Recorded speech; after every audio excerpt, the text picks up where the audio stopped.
Good evening, ladies and gentlemen out there in YouTube land. I am Deleted Scenes, human being, American, and YouTube Ronin. And I would like to welcome you to the other side of midnight. Already in the chat, upgrading his membership, the tired midnight blogger himself, Curtis Shelby. Friend of the channel member JPRPH1. Putin's cat wondering why the show hasn't started yet an hour before the show starts.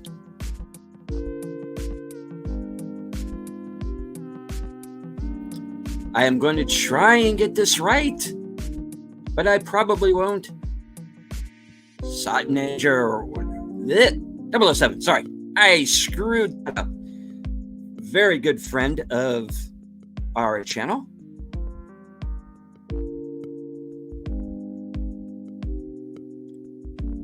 All right.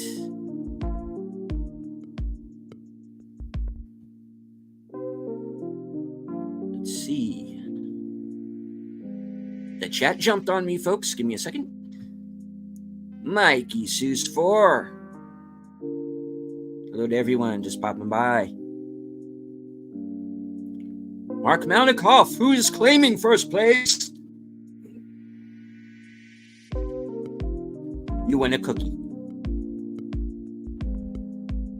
What do you mean I don't have cookies? I can't do a show without cookies. What the hell? This is not right. This is an outrage.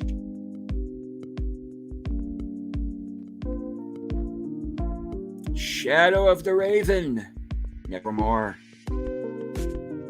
Joining us from the future, Sashi. Sashi, since you are from the future, please let me know how the show goes. Because if this goes sideways, I would like to know right now.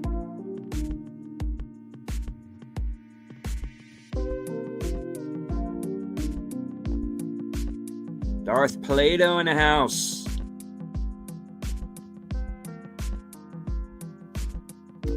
Tim Hayes. Lester San Jose, the Skeptic Tank.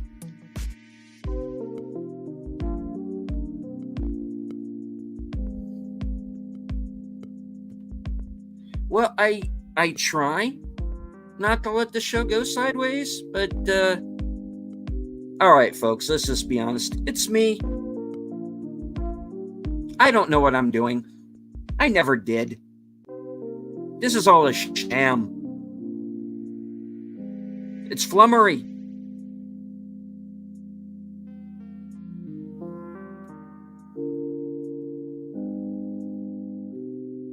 I should probably start the show. Believe it or not, I have guests.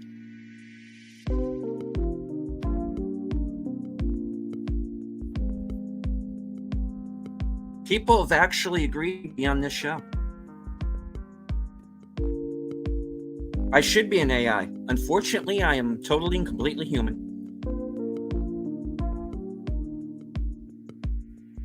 But we will crush all of you. We will be your overlords. And nothing can stop us.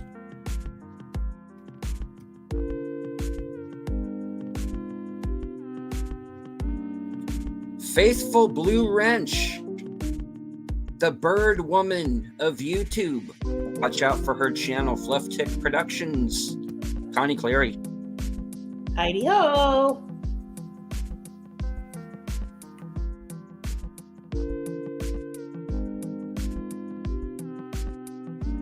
The reason why I know you are all really here, Sin's Corner. Hello. Glad to be back. It's been a bit. E of the smoldering new avatar, Editors Network. Good evening, everyone. And some random Italian guy that agreed to be on the show. Let's face it, the real reason this stream usually goes sideways. That's why I consider it to be an act of charity whenever you have me on as a guest. Nothing can stop then. Pulls out plug. Yes. Can't stop the signal. Or at least that's what they said on Firefly. Firefly, the show that if the number of people who claimed they watched it actually did, it would still be on. Right. And hello to Matanui.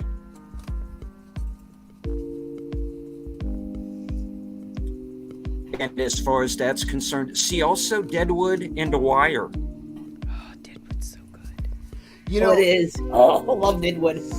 I love that they had the movie wrap up too. That was great. Exactly. You may have just perfectly exemplified something we were talking about on Geeky Geezers there, Deleted Scenes. This whole idea of something doing very, very well later on after it, catches on and people find out about it. Firefly was a great example. I had never seen the show, and it was on and canceled and gone before I ever even heard about it. Same. The movie then came out, and the fans were pleased because it was resolution for them. And then I had a buddy invite me over to play the role-playing game. He was going to be he was invited by the publishing company that put out the role-playing game. Asked him to demonstrate the game at, I don't know if it was Gen Con or something like that, and so he wanted to play test it, brought me into it, and I'm like, I don't know it. And he's like, well, that's the whole idea. People playing the game may not have ever seen the show. And then they set me up to play Mal Reynolds. And I'm like, you put me in the main role of something I've never seen before. He said, don't worry, you'll be fine. And the funny thing was, I got what the idea of the game was, or the story, or whatever you want to call it. And I was dropping lines, and and one of the other characters was like, no, wait, that's my line. And I'm like, what do you mean? He goes, you said you haven't seen the show. How do you know the lines from the show? I'm like, I wasn't quoting Firefly. I was quoting Blake Seven. Only to find out that a lot of the lines from Firefly were inspired by Blake Seven. That's how well I caught on to what the shtick was. So I'm like, the next day I said, I'm going to watch this show now. Yeah, I caught the references between both of them a long time ago. Yep. You see, here's the thing. I never saw Blake Seven. So... Well, you have no excuse because it is on not Netflix. Oh, it may be on Netflix. I have no idea. It's on YouTube for free. Yeah. Definitely should be watching it, yes. Right on. It's totally worth watching. Yep. I've heard, yeah. And my favorite line is, now, you can luxuriate in a nice jail cell, but if your hand touches metal, I swear by my pretty floral bonnet, I will end you. Yep, that's Firefly, not Blake Seven, just Right. so everyone's clear.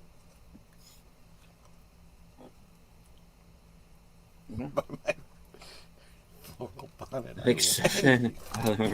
Okay. Firefly is also strongly inspired by the Killer Angels, a novel about the Civil War, which was to the movie Gettysburg. Oh, yeah, absolutely. That's in there, too. I can see some parallels, yeah.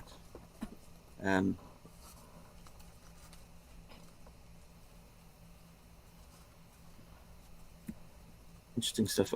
Firefly line incoming. Someone never tries to kill you, you kill them right back. Yeah. You walk around calling yourself captain, but I think deep down you're still just a sergeant. Yeah. Let's see. Mark says, you have no excuse for not watching Blake Seven, as Troy said. Was great back in the day and relevant today. Absolutely. Philo weighs 23 kilos. Yeah. No spoilers, though. That episode, if you haven't seen it, that was an episode called Orbit. Dexter was great until the last few seasons. Yeah. You're not Yeah, wrong. I heard Dexter kind of went off the rails. Oh, but It it was did. so good. for like the 'Cause, first 4 to 5 seasons. I remember when they had the writer's strike before the previous one, and one of the things they did to fill up all of the time was to take cable shows, edit them down, and put them on network. And one of the shows was Dexter, Oh, and that's yeah, how okay. I Remember that. first got the chance to see it. And of course, it doesn't take a genius to figure out why nobody could complete a sentence, or why they toned it way down. Yeah. Well, Did you ever read the for book? obvious reasons? The last couple episodes were horrible. It was like they were shoehorning it in just to have an ending. You talking about the final? You're not talking about this latest one that came back. You're No, talking I'm about We the haven't talking even about final. seen original that. Dexter. Yeah, I haven't finished that. It was based on a series of books, and for a good while, the show was one of those rare examples where it was better than the source material. Mm-hmm. But the books are pretty good. I mean, it's got a quirky, interesting way of writing or of storytelling that I do appreciate. Did you like the what would you call it, sequel, revival series? I whatever? haven't finished it yet. Well, I mean, what you've seen of it, did you like? It's okay. The magic's not there, like it was in the first few seasons of the original run. So Sure. it just doesn't feel the same.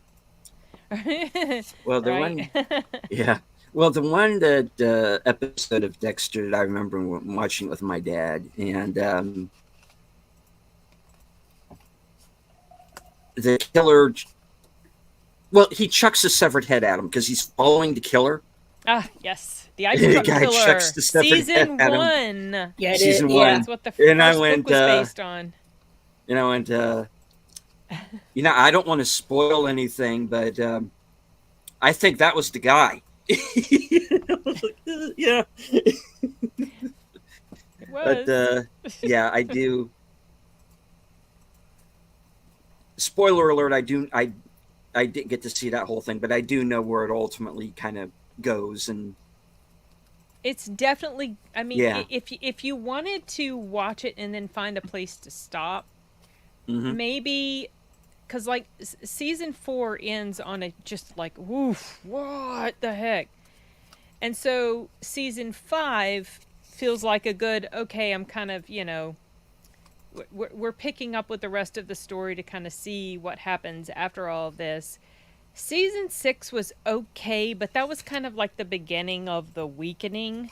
And then I can't remember, there might have been a 7 and an 8, and especially 8, it started off okay, but it was just like it could not. So I try to forget those last few seasons exist, and in my mind, it's like seasons 1 through 5. Yeah, I'm with you on that one, Sin.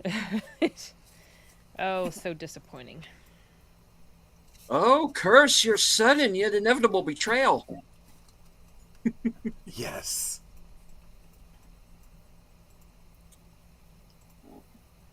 But it was still an interesting program because it was a serial killer who killed serial killers. Well, not just serial killers, but just killers. Like, Yeah. they didn't have to be Yeah. serial killers. He was basically a vigilante. So and it's interesting because I was having a discussion about this with Kevin J. Anderson, who I met over this past weekend at a Really? con. Oh, yes. Wow. So cool.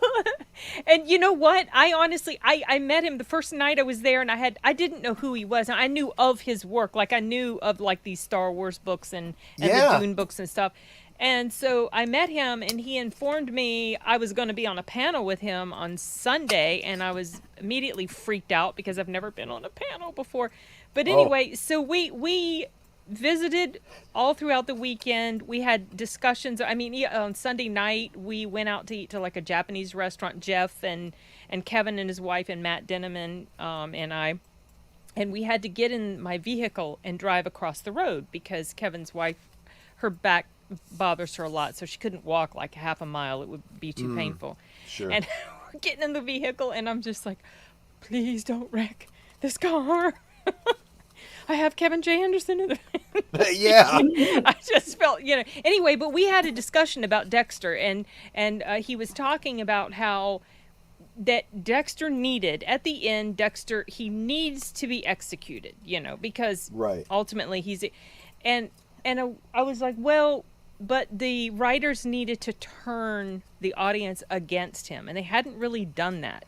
Like, Right. you need to have an example of him going, like, okay, someone was mean to the mailman, so Dexter's going to kill him. You Right. need to give us an example of him going way overboard, because I wanted him to have a happy ending, Right. because he was taking out the trash.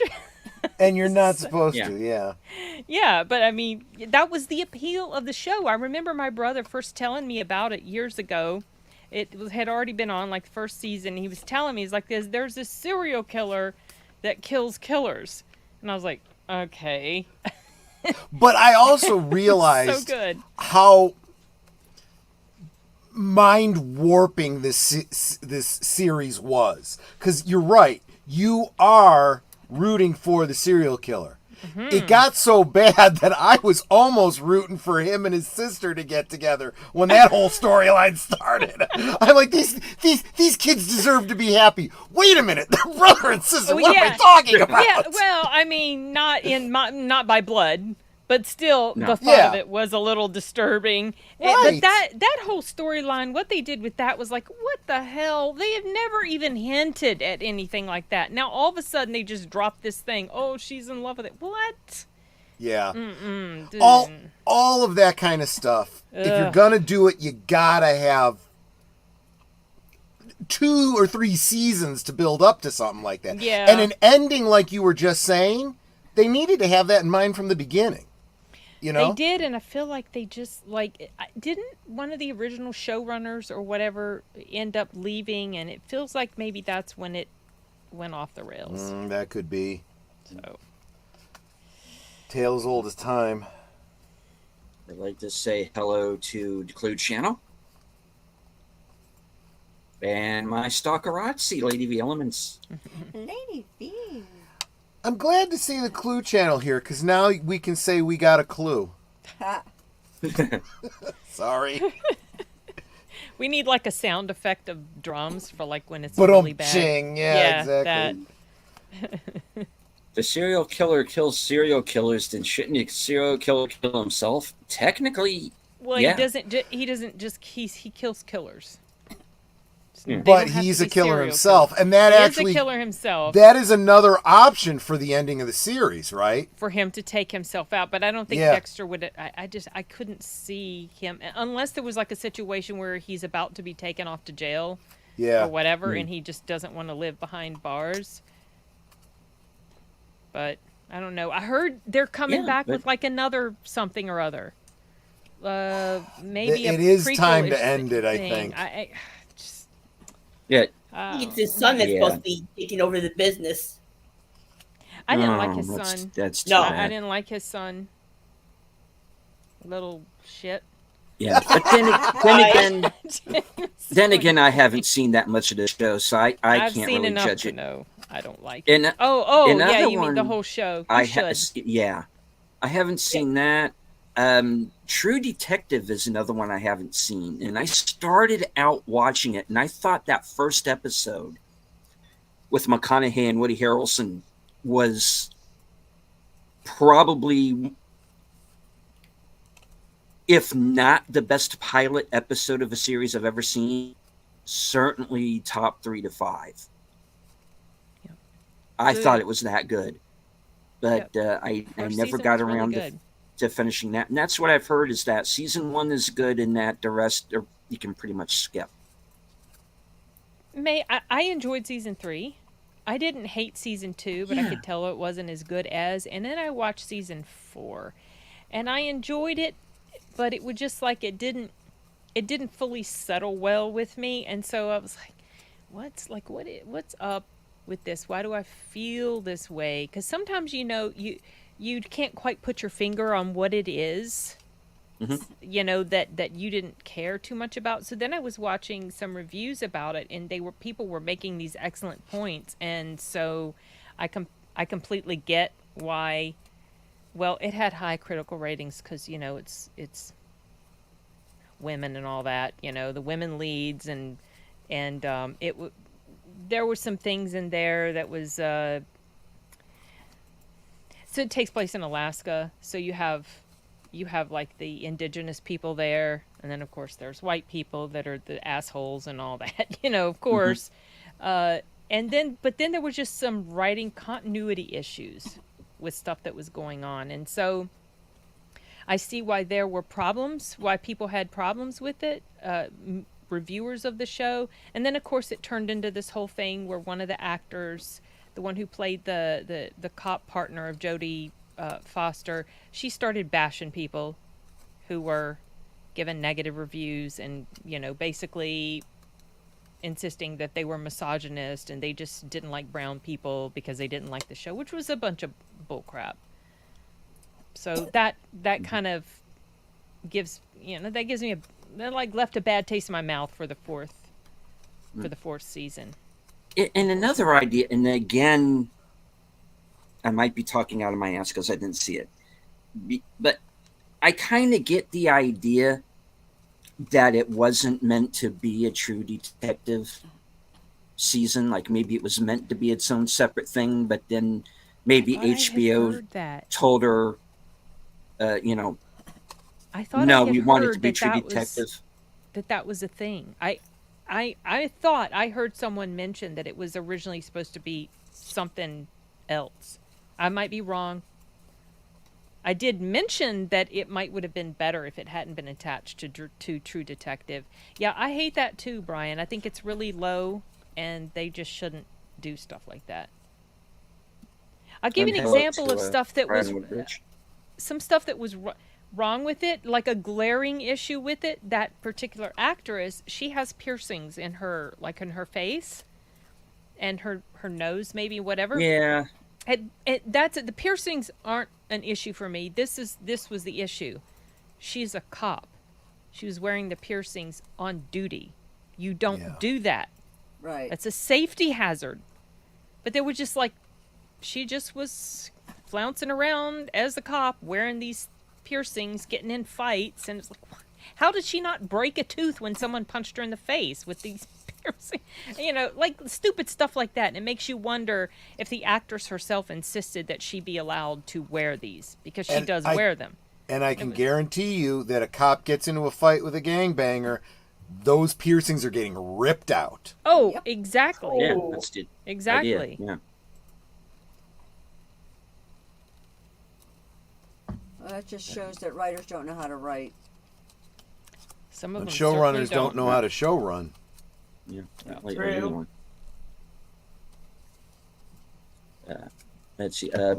Clue Channel had a couple of questions here that I want to. Damn, why does this keep jumping on me? Damn it, chat, stay still. Let me see. Okay. This is your stream. Yes. I am the creator of this mess, and he takes Can't full have it any other responsibility. way. I do. I got the idea in my head of doing something along the lines of like coast to coast. I mean, obviously, I don't cover the same subjects, but I wanted to do something that was kind of along those lines. And originally, the show was kind of an all-nighter, a little bit more. I don't want to say political leaning, but I wasn't afraid to take it there at first. And then I kind of decided, I don't really want to do that. And I wanted to make it more of a chill stream. So, occasionally we do go into, certain subjects that YouTube probably wouldn't want us to necessarily. But this is mostly just a fun one. And it's not an all-nighter anymore because I don't want to fall asleep in the middle of my own show. So, which I did, and nobody noticed, and my guest just kept talking. It's like a 5-hour episode. You can Oh wow. check it out if you dare. Did you wake up in time to turn it off at least? Oh yeah, eventually, yeah. But I think Okay. I think I was probably out for like the better part of an hour. Oh, Oh my gosh. goodness. But the good news was Gary Kissel and Stephen Ransom, and if you get the two of them together, they'll just like go, So it's like, They just carried it for you. yeah, they carried it, yeah, and so that's funny. how that happened. But yeah, Clue's other question was: Is New Hollywood making films and TV just so they can have an opportunity to call people on nest and a foe? Yeah, some. With some It of them, feels yeah, that way is sometimes. that is exactly what some are trying to do. And I don't want to like blanket statement say it's everybody in Hollywood, because I know it's not, because I've I've kind of communicated back and forth to a couple of people who I know are not down with that, and they've so it's not everybody, but these Or if they just I don't, they write crap stuff, and then when yeah, people criticize it because it's crap, they hide behind those accusations as some yeah, sort of shield to they protect their can't crap writing. take the criticism because they've lived these hermetically sealed lives, and they've been spoiled. And this is, when it comes to my generation, this is the one thing my generation did wrong. We spoiled our kids.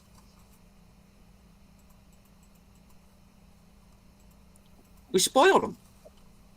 You made everything easy for them, and now we're kind of paying for it. You send your kids off to college. You know, first off, you put them in public schools, which they're not even public schools anymore. They're government schools. I've called them government schools for decades. Yeah. So we put our kids in these government schools, and then send them off to college, which is, where all the professors are like these 60s radicals who, think Vietnam is still happening. And I don't know, man. It's just, I don't recognize my country anymore. I don't recognize my neighborhood. I don't recognize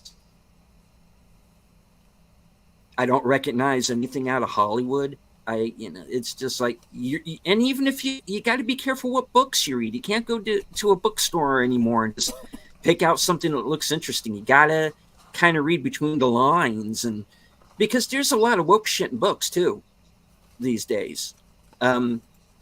There's a reason why I don't read Don Winslow. There's a reason why I don't read Stephen King anymore. You know, um,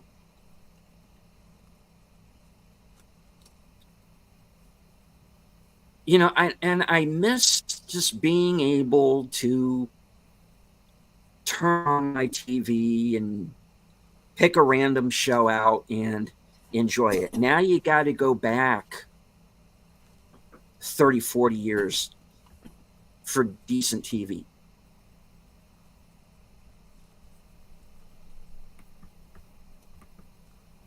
Because the thing you got to understand about Hollywood was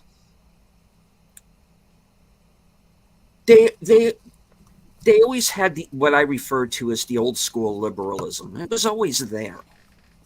You know, all the people that got accused of being communists, guess what? They were communists. Mm-hmm. They were. Just be honest. They were.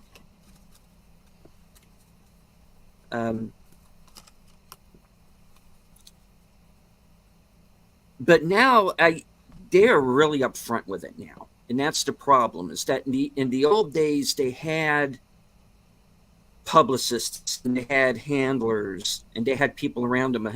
Hey, you know what? Maybe shut up with the Maoist stuff every once in a while, and just write or just go and act, make a real movie.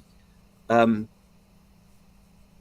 heard Oliver Stone's mother told him that one time. Why don't you make a real movie? Good for her, Yeah, now they got social media and they're directly connecting with fans. Yeah. And they just can't shut up sometimes. And you realize that all of these people that you looked up to and you made kind of the mistake of putting up on a pedestal, you found out, oh, wow, that guy's kind of an asshole, isn't he? And unfortunately. yeah. And that's where we are. I mean, they still make good movies, but I've noticed that the ones that are the best are coming from people who are not on social media or just stick to advertising whatever they have come up.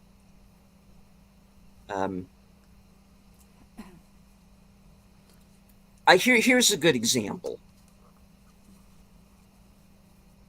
Kyle Edward Ball, the guy who directed Skinamarink, wrote it, directed it, probably catered it,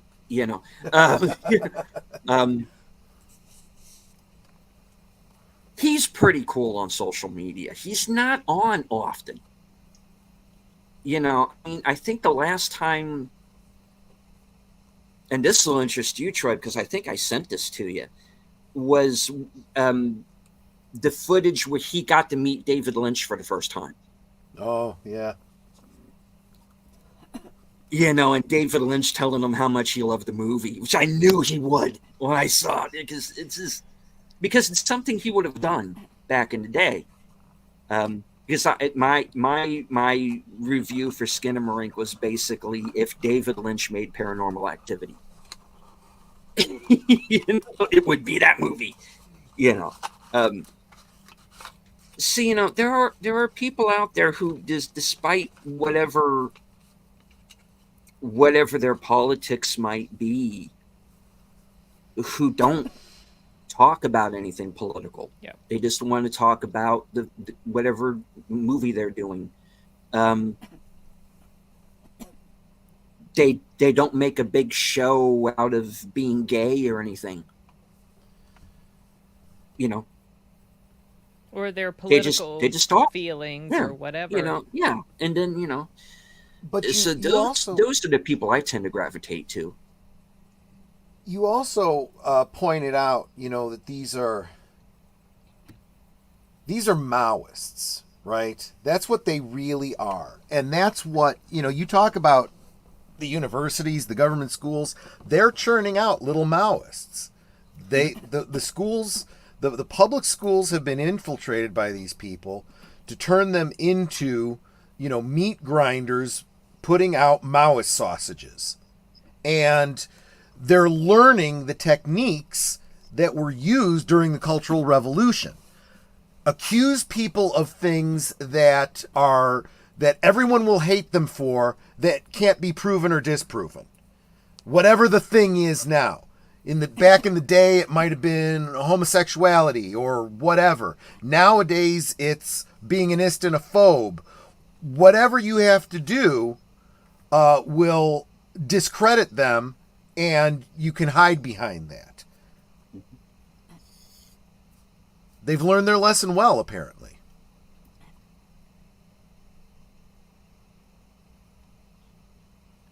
This is interesting, Sin. Thank you.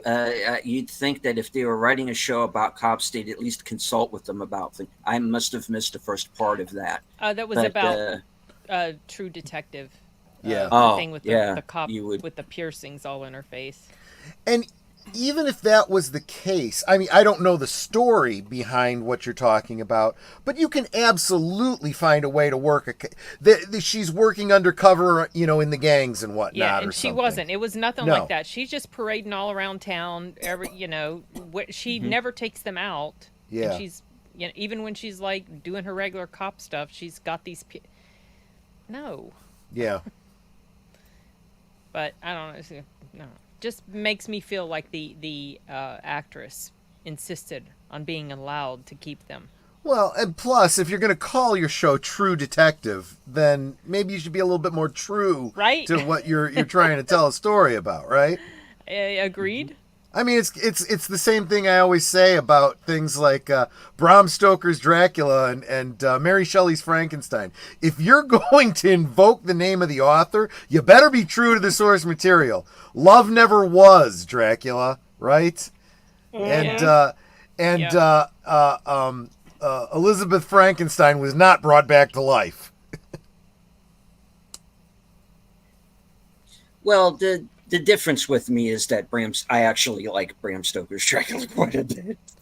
I do too. I have an edited version that takes out No. all the reincarnation love scenes. All the and love makes it stuff much that was better. not. I've got it too. It's right here on my desk somewhere. Oh, where'd you When get that from, Sin? You guys sent it to me. Okay. Well, I'll have to get a look at that too at some point, decide. But as everyone here knows or should know by now, I am Winona Ryder's unrequited love slave. Yeah. So I'm just going to. So I have to get you the edited fan edit that takes all the scenes that were taken out of Sin's version and was re-edited with deleted scenes in it. And by that I mean the host of the show, not deleted scenes from the movie. Right.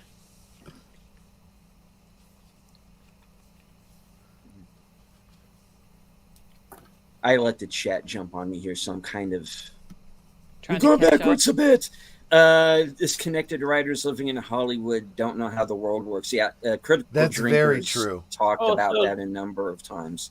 That is very, very true.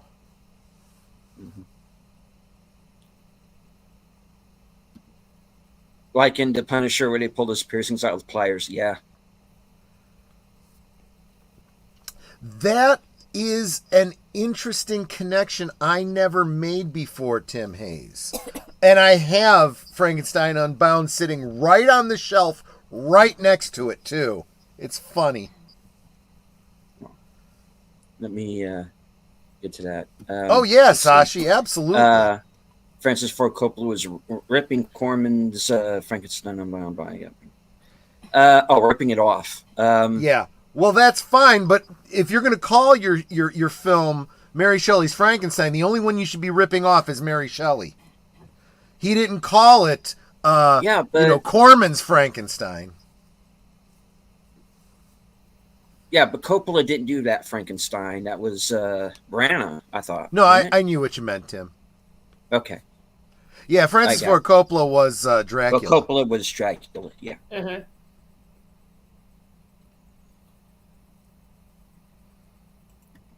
Just don't join any political movement these days. They're all corrupted. Yeah, Yep.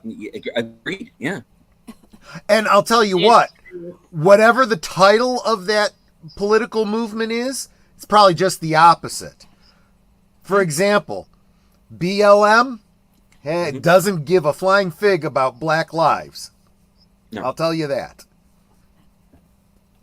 Or They- truth either, because Well, the that's two true. cases that they were founded on, the narrative that they put out there was patently Absolute false. lies, yeah. Yeah. And it's entirely dependent on the ignorance of the listener. Well, yeah, people- because they go by what the media tells them, Yeah. and the media misrepresents the truth all the time. Mm-hmm. Which is, and that's exactly what happened in those cases that BLM was founded on. And of course, that's where we knew what we were walking into with Origin, because the first thing that Ugh. movie does is misrepresents the Trayvon Martin shooting. Blatantly misrepresents that case. Yeah. And now we're getting a George Floyd movie. How do you think that's going to turn Of out? course. Of course. Sad. There's so much wrong with that whole thing. The guy, Literally. My gosh, Clue, you're absolutely right. I mean, I just said the names of these groups mean just the opposite, but it didn't really. I didn't realize how much I meant that until I saw what you just said. You kind of underscored it for me. BLM hates blacks, LGBT hates gays, feminists hate women. Well, but the nice thing is that I do see blacks pushing back against BLM. I see what gays against groomers pushing back against the LGBT thing, you know, and Well, BLM was started by some white Karens. probably. No, there was an article on it. Yeah. It's like all these white Karens were like, "Oh, Black Lives Matter," and all the black people were like, "Shut up." But it was quickly co-opted by the Marxists. Those Marxists, Yeah, yeah. but the one thing that one of the very few things that I think Origin got right was who brings up Charlottesville in that movie. It's her two rich white friends who bring that up. Yeah. You know, Brian Woodbridge makes a great point. Feminists want women to be men, but here's the funny thing: the trans community wants men to be women. So there you go. The radical trans community almost makes me feel like I should be a feminist. Yeah. Because it literally does feel like there is a concerted effort to erase women and femininity and womanhood. Yep. And I'm not about like feminism. Even the original feminists had so much wrong. Like they were not these pure little angels that people look. Whatever. But what's happening now? It's like, hey, wait a second. Wait a minute. No, you're not a woman. You can't birth babies. You don't have ovaries. You're not going to have a period ever. I mean, sorry, that's just a bit. I'm sorry. Yep. That's fine. I'm going a little overboard, but I can get a little heated about it because it's really, really, it's actually frustrating to see the very blatant attempt at gaslighting that's going on. You see something right in front of your eyes and you know this guy is not a woman, but you have people telling you that he's a woman. You must refer to him as a woman. He doesn't even come close to passing. You know, a lot of The ultimate expression of the patriarchy. it's like what I just can't. It's really frustrating. And it's right. frustrating. It's frustrating for true transgender people, and I say true because a lot of these people that don't even come close to passing, I don't buy for 1 second that they legit have gender dysphoria. Yep. Like I don't believe that Dylan Mulvaney has gender dysphoria.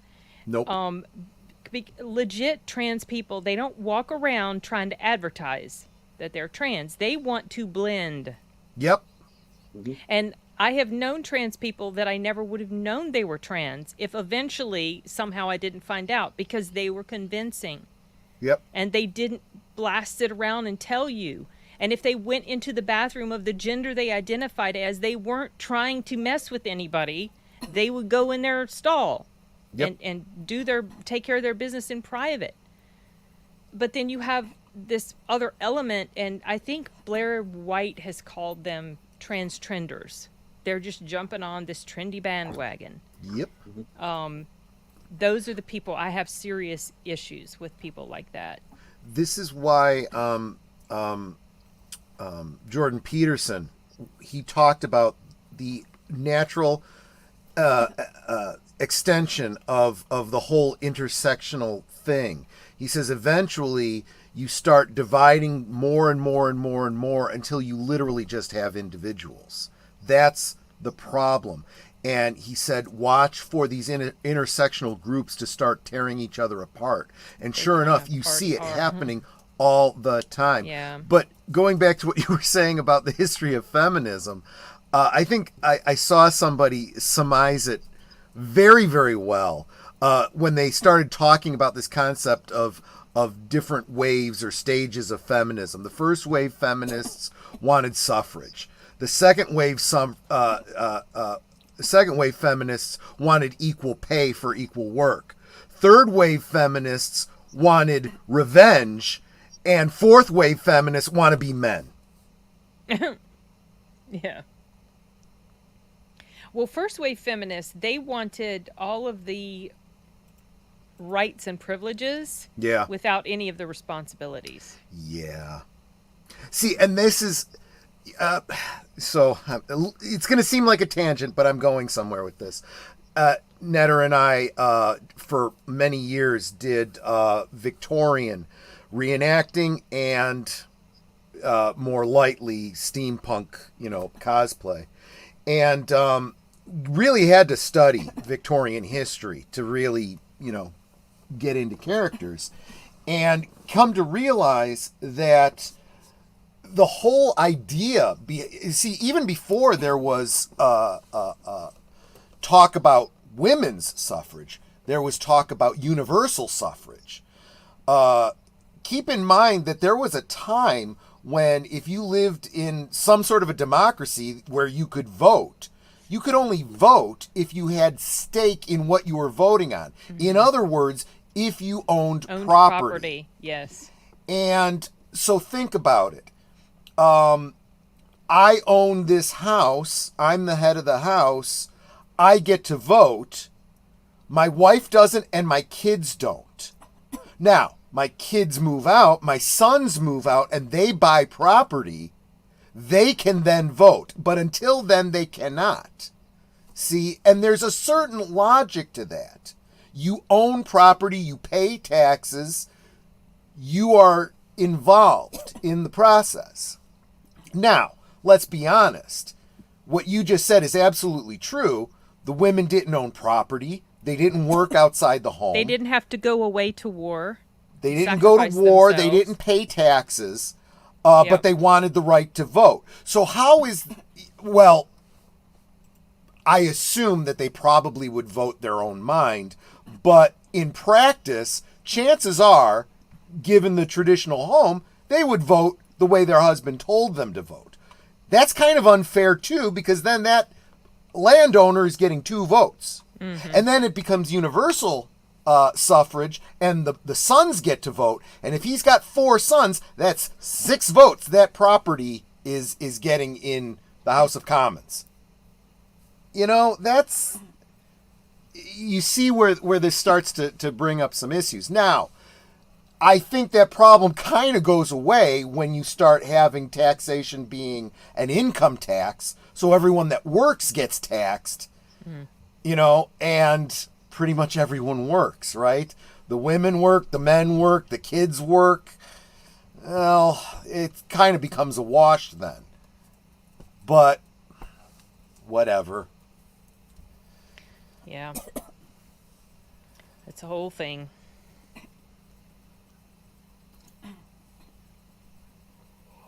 Yes, that was us not getting political, folks. I know, right? Were we going to talk about movies or something? I missed. I was about to ask if you had fallen asleep. Oh, deleted. yes. No. I just part of this show is kind of letting y'all speak, so I let you. That's why he's got guests. Know where I am about this. Because the thing with me is, I feel that I am politically a man without a country. Because a lot of people do. Yeah. I'm definitely... More and more, I think, a lot of people feel that way. I'm definitely not going to vote Democrat. Ever. I'm sorry, I'm just not. But, the Republicans are not much better, man. Yeah. Too many rhinos.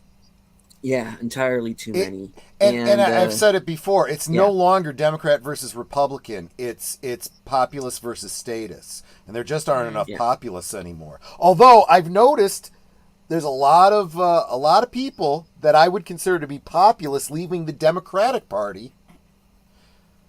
I think the Republican populists are still trying to reform the Republican Party, that whole what do you call it, America First, Freedom Caucus within the Republican Party, but even that's become a bit co-opted. So I don't know. I think that maybe in the next 4 to 8 years we might see something coming out of the status versus populace. In the next 4 to 8 years, we might see something coming of Robert Kennedy's Independent Party. I'd love to see people like Tulsi Gabbard and the people that are leaving the Democratic Party end up over there, and maybe the more populist parts of the GOP start heading over there too. If that happens, not only will we have a third party, that third party would be pretty much unstoppable. Well, we have a lot of alternative parties, but the Democrats and Republicans both have made it as hard as possible for them to gain any traction. They put all sorts of stumbling blocks in front of them. Well, it's really frustrating. They can't get out of their own way either. Just look at the Libertarian Party and what just happened after they invited Kennedy and Trump to come talk. That was what happened after. I didn't follow. It was a whole clusterfuck. Ooh, excuse me, sorry. I am trying. I really are really late. am. We are late hours or early morning hours. Yeah, It's this okay. is post watershed. Go ahead. That's right. There was when Trump came up to speak, he was getting booed and whatnot, and Yeah, I heard about that. the person that was the head of the Libertarian Party is like, look, this is a former president. He's come to talk to you all. Quit being what they accuse us of being. Be open-minded and listen, da-da-da. But then the next day, he was completely anti-Trump, and he said, good, things work out the way they should. And, oh, by the way, our nominee is going to be this gay man. It's like, Oh, okay, I great. Didn't hear about that. yeah, let's face it. If you look at the history of the Big L Libertarian Party, they're wackadoos. That party, in quotes, has no leadership. I mean, I guess it's the insane extension of libertarianism. No rules, do whatever you want, and it's just a freaking mess, like herding cats. Yeah, because so many libertarians have vastly different ideas about what true libertarianism Yeah. is. Most of them are actually anarchists. A lot of them are, for sure, yeah. And that's never going to win any majority in any state, let alone. And see, this is the problem with getting a third party together. You have to win an election to be viable, and so far we haven't had one that actually can win an election. Yeah, maybe one of Yeah, these days we'll Darth do Plato's a right. Mexico and end up, smashing that Yeah. and having Right, an right. actual alternative. I do want to say hello to Dadman Walking, who's just joined us. And hopefully Mrs. Dadman, who's, I'm hoping, listening in. Hello. Tim brings up an interesting point, because I've run into this myself. The third parties just don't work. I registered as independent, but I was told by the county voter register person if I kept doing that, my vote wouldn't count because I was only voting for Republicans. Yeah. That's I'd because a be lot of these interested- people turn out to be left. That Yeah, happens. see, that's Yeah. here's the other problem, and this has nothing to do with parties, or anything. This has to do with really why we're seeing so much election fraud. You only have one side that is volunteering to work at the polls, which, look, if you have nobody watching the hen house, don't be surprised when your hens and eggs disappear. The other side is not sending people to volunteer at the polls, to go door to door and knock and talk to people, and this is how you just give it up to the other side. It's apathy. You want to save democracy? You got to fight apathy. That's what you got to do. And hello Well, to a lot Joe's of- Atmosphere. Sorry, go ahead. Sorry.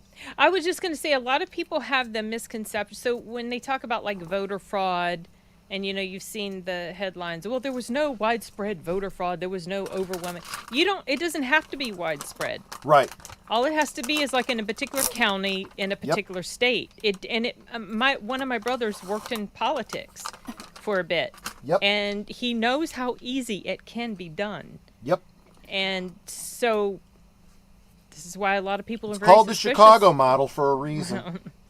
It's not as hard as you may think, and unfortunately, the longer things like that go on unchecked, then the more and more disillusioned voters are going to be. It also requires the average voter to know what ballot harvesting is. Ballot harvesting is exactly how elections are stolen, and I say that in quotes because it's absolutely legal in most states to harvest ballots. But when you understand what ballot harvesting is, you become outraged and go, how could that be legal? So what ballot harvesting is everybody has a right to vote. We have to make sure that nobody's rights are infringed, including the infirm, including the people that need a little bit of help, right? Maybe the elderly that are living in an institution for the aged, or hospice care, or maybe the mentally handicapped that live in a group home. They have a right to vote, don't they? So what we're going to do is we're going to go and help them to vote. We, one party, one representation. Here's how you vote. You check D, check D, check D. Okay, we'll take this and we'll mail it in for you because our state allows mail-in votes. So there is no accountability for who sent that in. It's absolutely legal. This isn't fraud. That's ballot harvesting, people, and one side does it. The other side might want to start doing it. Not because they agree with it, but because once you do, the other side will start saying, hey, maybe we should stop this. And it stops. Well, Joe's Atmosphere asked, we're up late talking politics? Well, yes. Believe it or not, we started out talking about Firefly, and now we're on voters' rights. Okay, what you sort talked of about a show that was about a civil war. How does that not get political? All right, so let's bring it back because, all right, Sin and I need to conversate here. All right, because we both recently saw a little movie you may or may not have heard of called In a Violent Nature. Oh, yes. And it seems we have might a sharp be, disagreement. A sharp disagreement on this one. Yeah. I haven't edited my review for that. I was editing my review for The Watchers before this show started. So, yeah. So go proceed. Delete it. Okay. We'll get to The Watchers. But, okay. In a Violent Nature, for those who maybe have not been made aware of it, for those of you who don't see trailers, it's basically Friday the 13th from Jason's point of view. Yeah. If you want to narrow it down to one sentence, it's what it is. Look, just give Johnny his fucking locket back and he'll go away. I mean, is this so difficult? Why are you people continuing to make this difficult? Why are you questioning the mission? So anyway, yeah. So you have this. Mass murderer, I guess you could say, who has his reasons. He gets killed. A locket is taken from his grave site. He reanimates, and hilarity ensues. You know. Hilarity.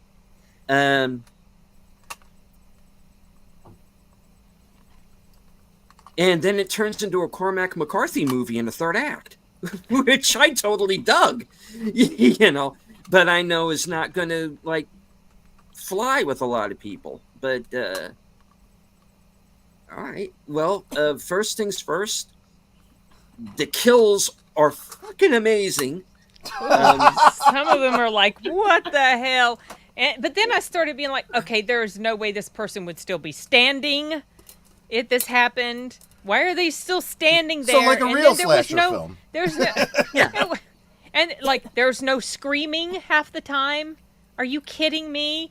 And the kills were innovative. And so Deleted, I was with this movie for like the first 30 minutes or so ish of the film, but then after a while the things that I felt made it interesting, like just following the killer along, started to drag it down. It was about an hour and a half. I feel like it should have been maybe only an hour. It should have been more like a short. Oh. We will eventually, Hello, Enigma. Cypress. Yeah. And then there was a thing that happened at the end, a particular kill that just went on and on and on and on and Well, on here's- and on and on. It Here's was my like, here's my and thing then this about person that. just standing there like a lump, just standing there, just watching. What? Okay, sorry. Go ahead. Well, the thing about that is I don't think that it goes on as long as it seems to go on. I think that's in her head. You think? I don't know. I think. Yeah. I don't know. Because It I was mean like I literally beating a dead sack of meat. yeah. It was going on forever. But I mean, I know the sound effect of that goes on for, I agree, too long. That's why I think that's still going on in her head, because she's still hearing that sound because she's so Well, like as she runs away, freaked out. yeah, she's hearing Yeah. it as she runs away. But I got the feeling she was really standing there that long. Oh, and then like one of the kills, this chick stops at the edge of like a hill. It's not a cliff. She could have run down the hill. She just stops and then turns around and just waits to be killed. It's like, what? This is stupid. Now that kill was really gnarly. What he did with Yeah. her. Holy cow. The effects were The- great. The yoga kill, as it's called. Oh, Yeah. Is that what it's Oh called? boy. Okay. Yeah. It was something else. If this is not for the faint of heart, I have seen No. a lot of I've seen a lot of slasher movies. So it didn't necessarily bother me, but that particular kill was really good. Oh, the other kill with the log splitter. Yeah, that's the one. That's the one where I was going. I It's like, understand. okay, you're just doing this now just for the grossness factor. I was getting a little agitated by that. That point. was the one that I think went on too long. Yeah. Because that was. Now I understand specifically why the killer wants to take out that particular person. I get it. It's just that okay, The why history. are you? There's history there. Yeah. Yeah. Quite a bit of history. Interesting lore. Interesting backstory. I dug that. You know. But the lead up to, so there was like so many things that went wrong in that scene. Yeah. Before it's like, shut up and just burn him. Just burn him. Or like, oh no, we can't do this because he'll like we can't. What was it? Let's just give him the locket back or something. And he's like, no, we can't do that because it doesn't work. Whatever. I can't remember. And I was like, don't you have like gasoline around? Can't you just? Why do you even need to just burn him? Just burn him up. No, they didn't even do that. So like there were all these logical issues that I was getting frustrated with. It's called In a Violent Nature. Yes. And I will give it points for its uniqueness. I was really with this movie, especially the first 30 minutes. I was really pulled in, and then after a while I started to get agitated. And by the time the movie was done, I was just annoyed and wished it had been about 30 plus minutes shorter. I think it would have been much more effective. That's just me though. And hello, Not man, coffee, lemon water. Lemon water. Sorry, I'm addressing a question. No, that's fine. But now I grant it's not a movie for everybody. Everybody is not going to go for it. So you know that's why I'm not trying to the people who don't like it, I'm not trying to talk them out of it. I get it. It's not going to be for everybody. But when I was watching it, I was like, okay, it's a decent slasher. We're seeing some kills we've never seen before. Definitely. For sure. And then they got to the end. And I thought, because I'm looking at, okay, because there's a point where the movie could realistically end. Okay. And I look at my phone and I realize, wait a minute, there's still like 20 minutes left in this movie. The perspective shift. Yes. And then the scene in the truck. That went on a bit too long too, and I was like, oh, they're leading us up to expect this typical thing that happens at the end a lot of times in horror movies, and it just felt like it kind of petered out. I was just, But let's get on with it. Let's get on with it. What's the thing- point? The thing for me was, it was the ending that made the movie for me. Okay, like the final shot. Because, well, the final shot's really cool, but that whole scene in the truck, number one, the fact that they got the actress they got, which I don't want to give away. I knew who it was before I watched it, and I felt like, okay, they're dragging this scene on just because of who this is. That's what it felt like. And because I want to say what I want to say, but I don't, because I'm worried it might give away. Yeah. The ending is very reminiscent of another movie. Okay. Maybe I'm not And sure what movie that you is. have, okay, I'll put it this way, and you movie fans out there can probably figure it out from there.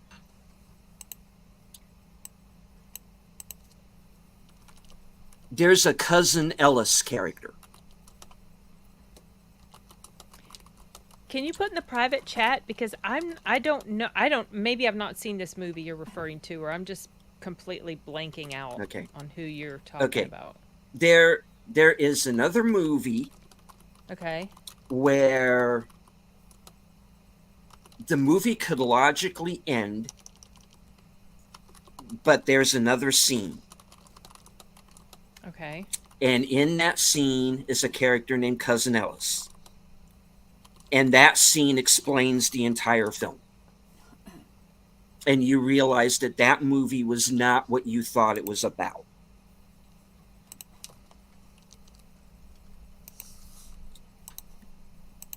And I'm going to put it in the private chat. Yeah, I'm trying to figure out But who. what that the heck you're talking was. That's what the final scene in A Violent Nature reminded me of this movie. And then the guy, oh, now I get what they're trying to say. This is a slasher movie that actually has something to say about nature and violence in our animal side and kind of guarding your own territory and whatnot.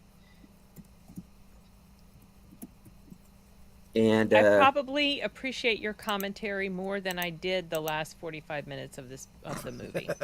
oh, You just summed up why we watch the YouTubers we watch. Well, I was having a discussion on Sound Booth Theater, and we were talking about the movie Zardoz, because that was one of the movies, the Sean Connery movie with the god-awful wardrobe.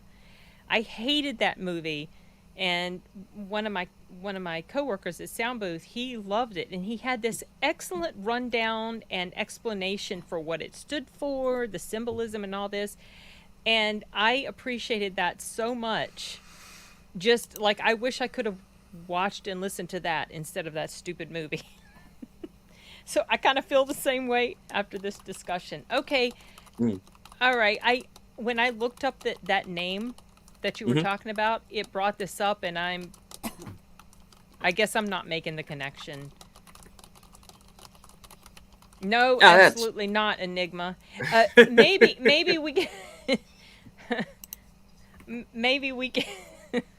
Oh, I hated that movie so much. Even though I got what it was standing for. Maybe we can talk about it at some point. You can or if you do a review. Well, I don't know if you want to do like a spoiler review or something and go into detail. Because I'm curious at these connections you're making. Yeah, I'd kind of like to. Okay.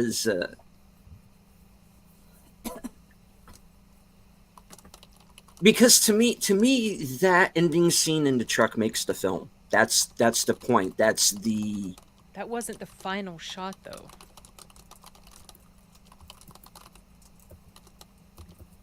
No. Like, I guess I got the messaging of that whole discussion in the truck.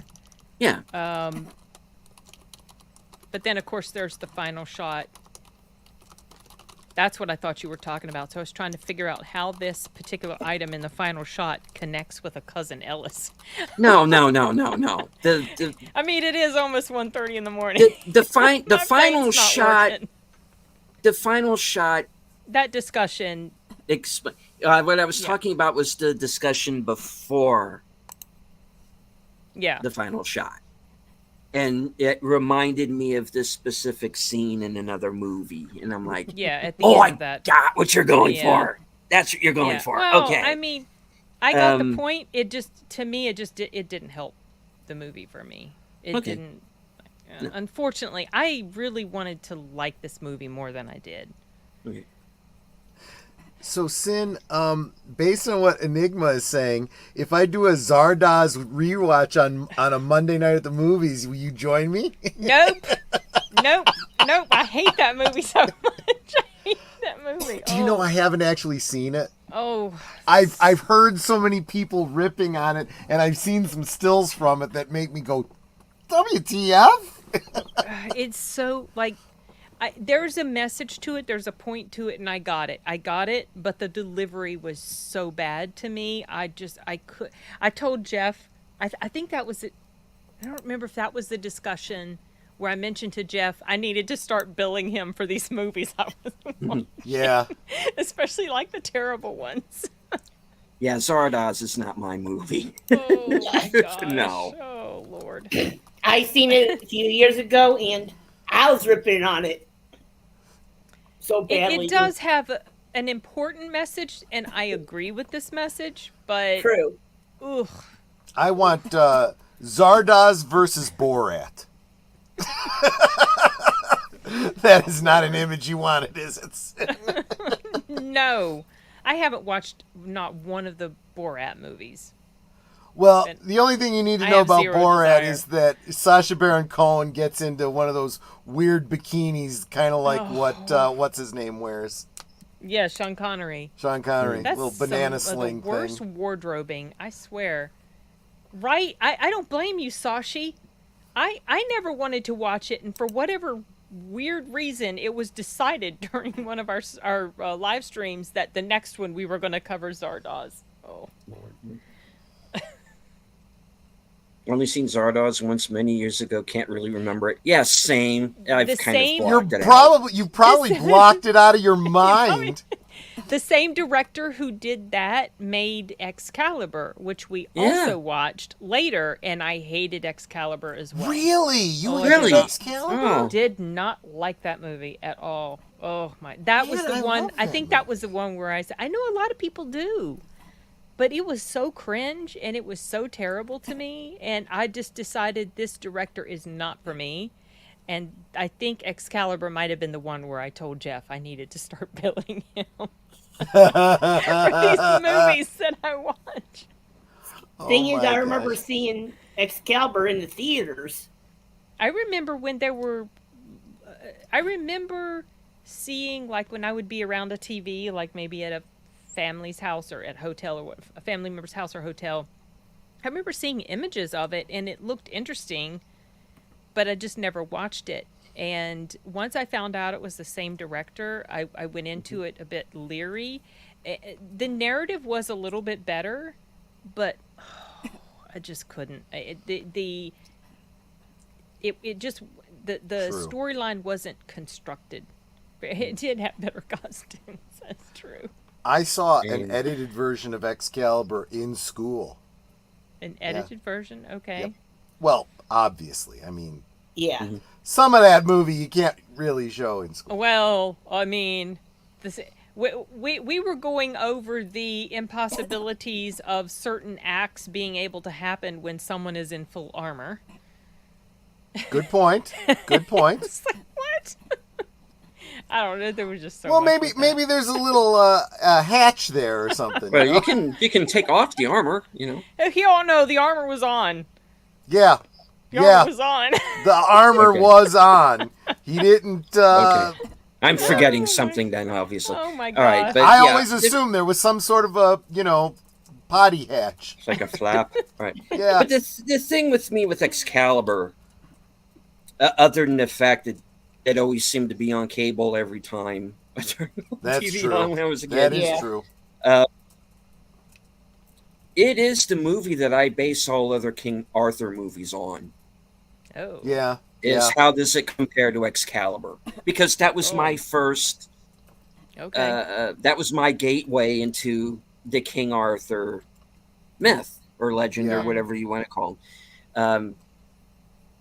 So really, for a long time, all I really had was Excalibur to go off of. To me, okay, that was the story.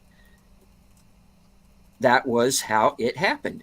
Give or take a lie or two, you know. Well, yeah, exactly. I had the same I had a similar conversation with Aged Boomer because the Arthur myths and the stories of Robin Hood both are based on so much lore that to try and distill them down, especially to distill them down into like 1-2 hour feature film, or a series or whatever, is very, very difficult. It's like so many of the Greek myths. There's one version that says this, and there's another version that says this. And in this version, so-and-so is married to so-and-so. And in this one, this was a composite character, and so on and so forth.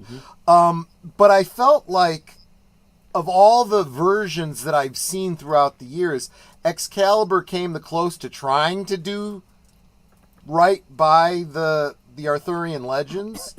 Believe it or not, another one that really does is what was that Disney film?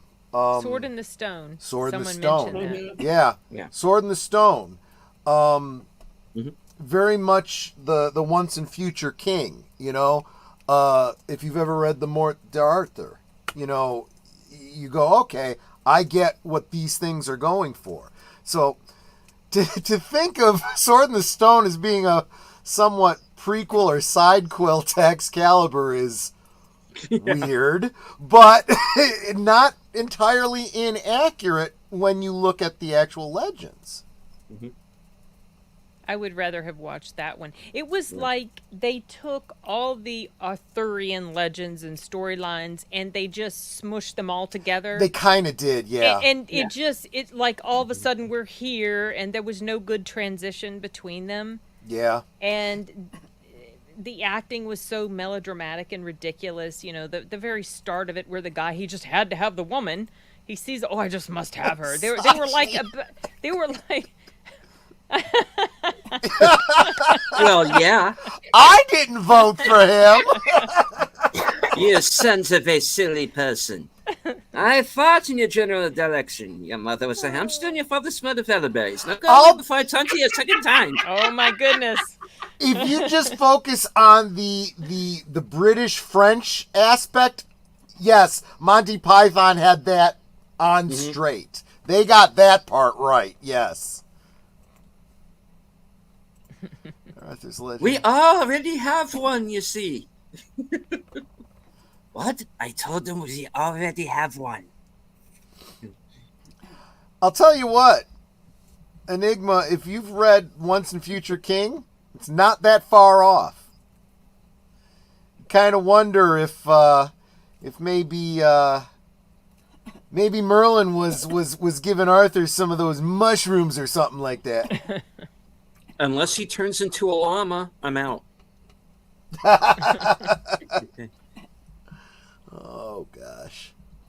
See, and there, and this is something that something else that Boomer and I were talking about.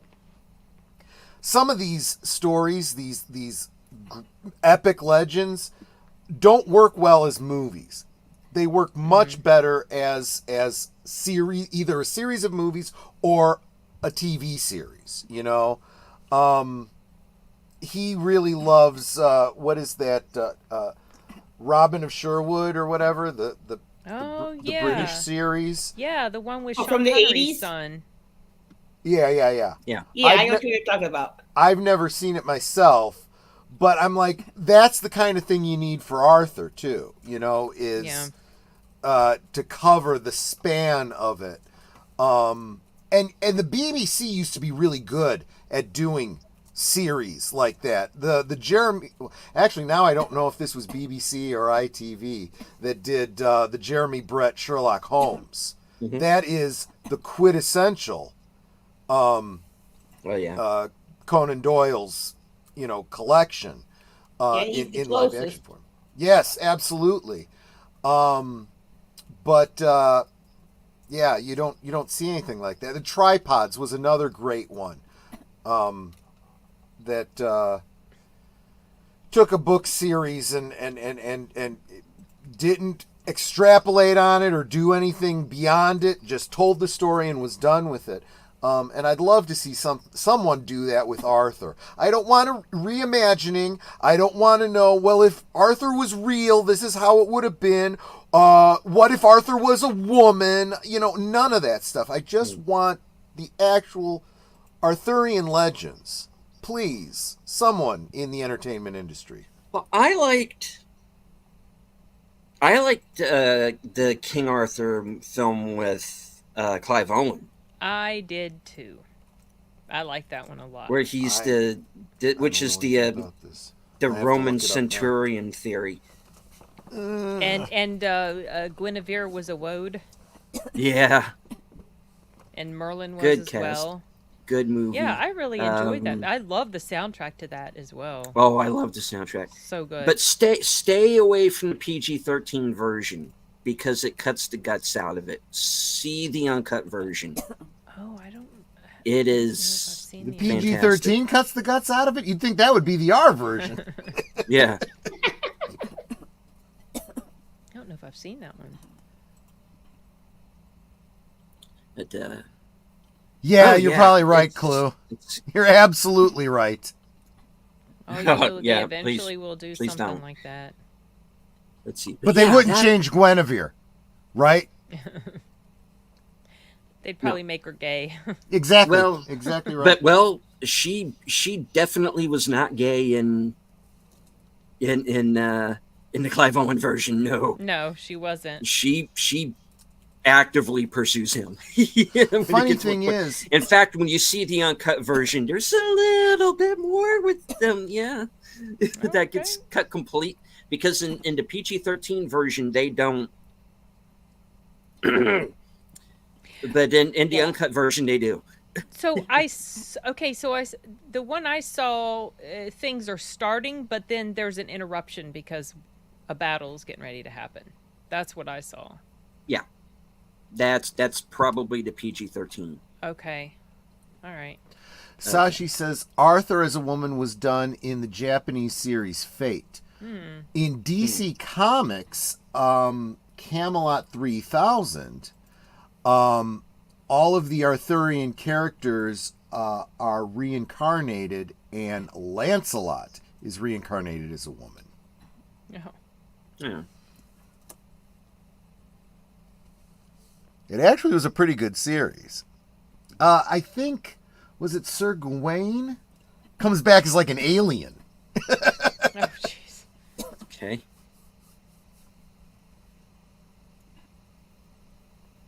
But Excalibur, the lake that Excalibur in is now a toxic waste dump. Anyway. Well, in the Clive Owen film, he already has Excalibur from the beginning. There's no Lady of the Lake or anything like that. It's more grounded. Do they even directly mention Excalibur? I don't even remember. He doesn't pull any, sword out of the stone or anything like that. No. It was. I don't remember if he pulls it out of a stone or not. Because there is that whole opening sequence with him as a child. Oh, okay. It's been a few years since I've seen it, so I Yeah. feel like I need to So watch it again. I need to sit down and watch it again too, because like I said, I have what I refer to as the uncut version, but that was Okay. only ever on home video. So the version I'm talking about was never in theaters. I never saw it on the big screen either. I saw it afterwards.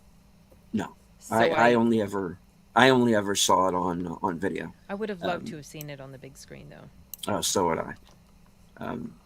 Mads Mikkelsen Right? steals that movie.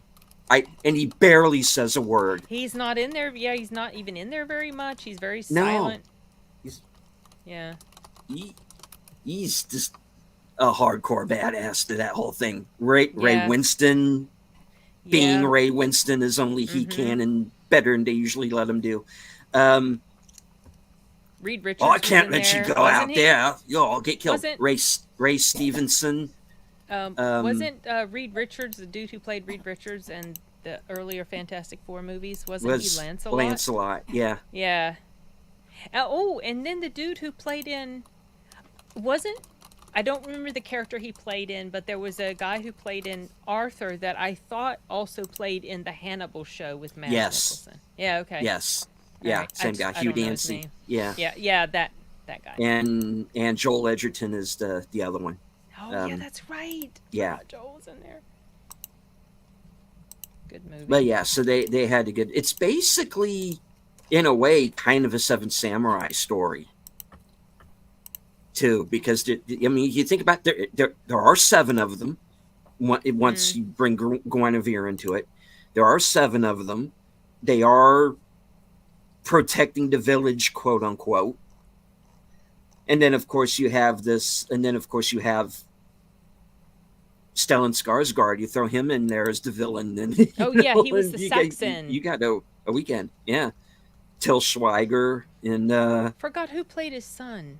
Till Schweiger, Yeah, but what have I seen him in? Because Inglorious blanking. Bastards, Oh, yeah. Yeah. Yeah, okay. and he's in the Guy Ritchie one that's out now. Which Guy Ritchie one? The Oh, that's I- him. I- the I bad call guy, it the- yeah, the Nazi guy. yeah. Oh, okay. I call it the League of Extraordinary Bastards, Inglorious Bastards, because that's really what it is. It's Inglorious Bastards light. Yeah, The course, Ministry except- of Ungentlemanly Warfare. It was based on a true story. Yeah. Unlike Inglorious Bastards. That's a fun movie. I rewatched it with Arturo a while back, and it was it was enjoyable. It's not his best, but it was adequate. And also rewatched Abigail with him around this around the same time, and I'm going to go see Bad Boys again with him on Tuesday. Yeah. I saw part 3 last night for the first time. I love part 3. That's my favorite Bad Boys. Yeah, I liked it. It had this perfect mixture. So it's been years since I've seen 1 and 2. Mhm. I had that live stream discussion with Polly on Friday. It was a lot of fun, and a lot of people, most people like the first one the best, but that's not my favorite. That's probably my 3rd favorite. Least favorite is the second one, but Bad Boys 3. That story that felt like it had the perfect balance of humor and seriousness, Bad Boys 4 it's a bit too goofy in some parts. I mean, still a fun film. I really enjoyed it, but some of the stuff is a bit too goofy and silly. And the second movie just way over the top and ridiculous to me. First movie Yeah. might be one of the more serious ones, but like I said, it has been quite a bit since I've seen it. But yeah, And third hello to movie's Gary Ambrosia. really fun. Hey, Gary. So yeah, I mean they still make good movies, folks. It happens. I'm doing a show in a couple of weeks. That is my best of 2024 so far. And Okay. I've had Like people midway through the year. I did it last year, and I've had people backstage and you found 10 good movies, and I'm like, yeah, actually I did. You know, and you might be surprised by a couple of the ones that are in the top 10, but or how high some other movies might be. I know the movie that's currently my number one is not one I was expecting to be number one at this point in the year, but yeah. Okay. Well, I'm curious to see what that list is. Oh yeah. And, Yep. and I'll be surprised if it changes between now and the end of the year. I'm having more trouble figuring out what I'm going to put in my 10 worst than I am in my 10 best, because there's so Really? many worst or mid Oh. movies this year. You could always add some Yeah. honorable mentions. Yeah, I'm probably going to have to. Oh yeah, that's a good movie, Enigma. Which That's one? Tom Hardy. Um, The Drop. mhm. That was a good film. I haven't seen it, but I'm aware of it. I think it's based on a book or short story or something. Mhm. Yeah, that's right. It was. Yeah, it was. Yeah.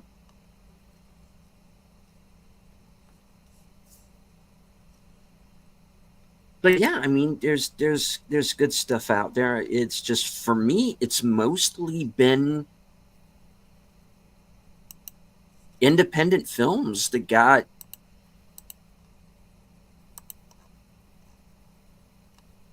recommended to me, by other people. I mean, our pal Big Al Presents has pointed me in the direction of some good movies. I know I never would have watched Monster Mash if he hadn't brought that movie Oh out. yeah, I've got that And on my to watch list. I had so much fun with that movie. Okay. And just, I need to check that out. Michael Madsen as Dr. Frankenstein. Yeah. Because fucking why not? Because I also yeah, want to check out that other one that you Dr. mentioned. Victor Frankenstein. Yeah, I've got you prisoner. Your father's gonna come by and try to rescue you, which is what I want because it's part of my plan. Where the fuck am I right now? Oh, right. Right, Frankenstein, right. You sure I'm not Mr. Blonde? Where's Quentin? Yeah. No? I'm being paid for this, right? Okay. It's in my contract. How many days do I have to work on this one? 3. We stopped filming a week ago. Oh, shit. Okay. So you're telling me I can go now? Yeah. All right. Well, thank you for inviting me along.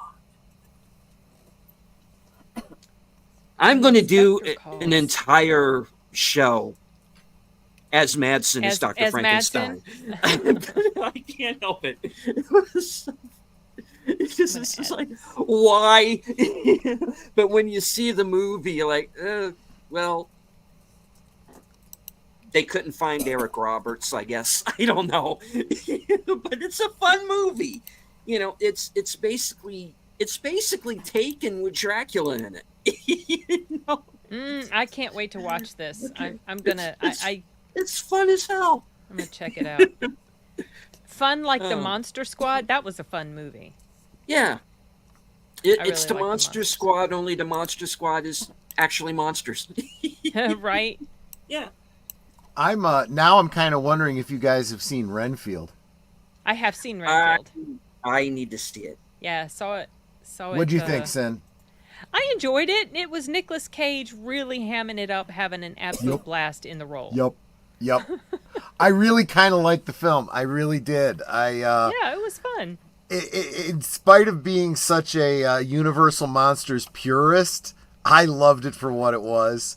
It was that typical Nicolas Cage where you throughout the movie it's like, I'm not sure if this is meant to be serious or a comedy, if I like it or hate it, and just decided I enjoyed it, so I'm going to call it a win. Hammed it up Yep. so much. Like that scene where his what was the Renfield. Right. Renfield is talking to him and trying to like explain why things didn't go the way they were supposed to, and the way Nicolas Cage was just like looking at him, and he's like parts of his face were falling off. Yeah. His skin, and he's just like, like Yeah, exactly. Exactly. that was so funny.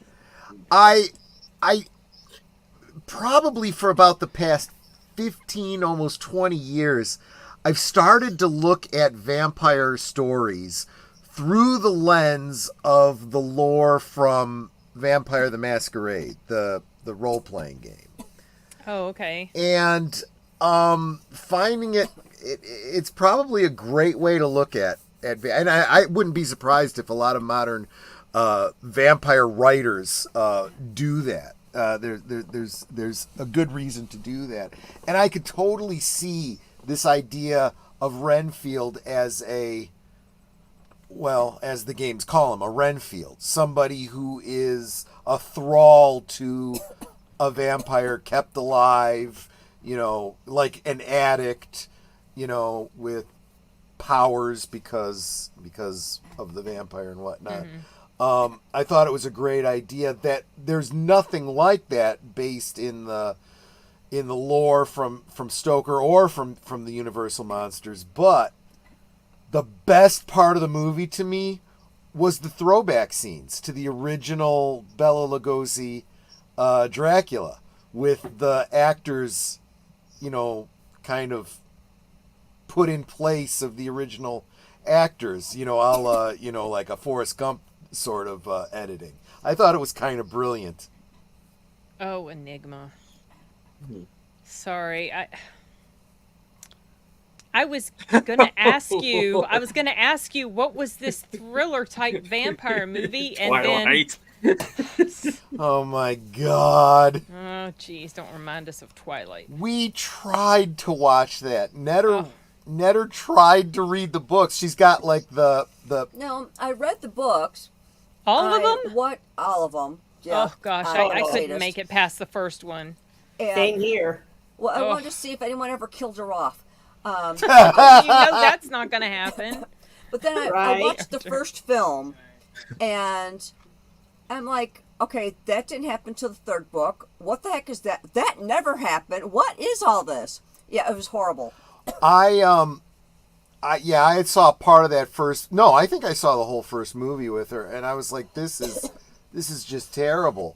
And then was. someone online did a video about, I guess it's one of the later films where she has a baby, like a daughter, Yeah. and it's like, oh, I saw the scenes. It's like friggin' nightmare fuel. I'm like, oh, I missed out. This really does turn into a horror show, doesn't it? Yeah, I think I because missed the point, The, though. the vampire babies apparently age very rapidly, and they imprint on other people, and the person she imprinted on is like a 30-year-old guy who's got to wait till she grows God, up. that's so they can actually be a couple. Oh no.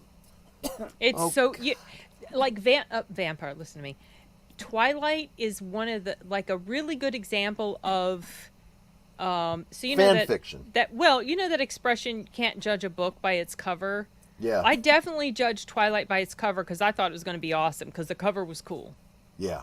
And Yeah, my brother that's- and I both were listening to it at the same time, Uh-huh. and we would have discussions about it. And I kept thinking it was going to get better, and then we got to the point, we're talking to each other, and we're like, now, did we understand this scene? Was it like when sunlight hits him, he glitters or he sparkles? Oh yeah, they're sparkly vampires. Yeah. I know, Those but Susie at the time Sparkles. we're like, is this real? And so then when the movie came out, I was thinking, well, the movie's got to be better than the book, and it totally wasn't. Yeah. And I decided I was not going to read the books anymore. Maybe I would continue to watch the movie. So I started watching the second movie, and it took me months to finish because I could only handle about 5-10 minutes most at a time watching it because it was just so cringe. I got so sick of Kristen Stewart and her fluttering her eyelashes all the time and these. You mean her stupid, complete lack of emotion? Thank I you. just she Right. was Stammering. so To terrible. act. Yeah. And the dialogue was so cringe with Robert Pattinson. It was like, oh my gosh. So I didn't. If there was anything that Finish. that scrambled my noodle over it, it was finding out the connection between Twilight and 50 Shades of Grey. I was like, What was the Yeah. connection? apparently, connection? is it 50 Shades of Grey is literally fan fiction of Twilight. Oh Yeah. yeah, that's right. I did hear it was fan fiction. I just It forgot would have made was more connected sense with the other way Twilight. around, I think. But either way is just, oh my god, what? No. Yeah. Yeah. At least But I'm not. But neither one is good. It's like both writers were these teenage girls that never should have gotten published. And they made bank like huge. I know.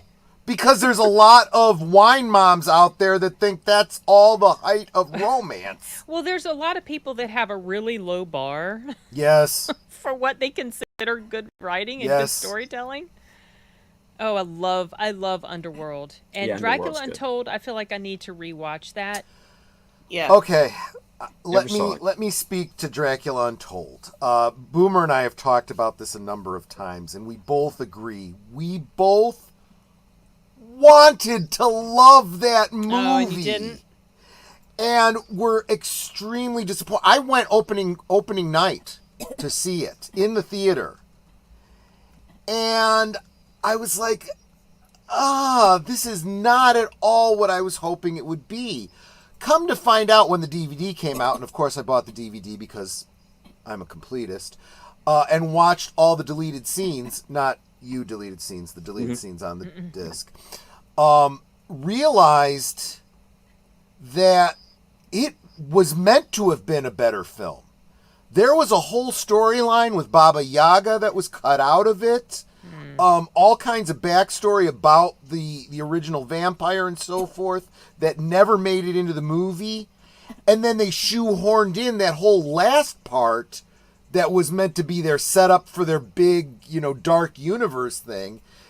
They basically marveled it. And I'm like, well, that's where they went wrong.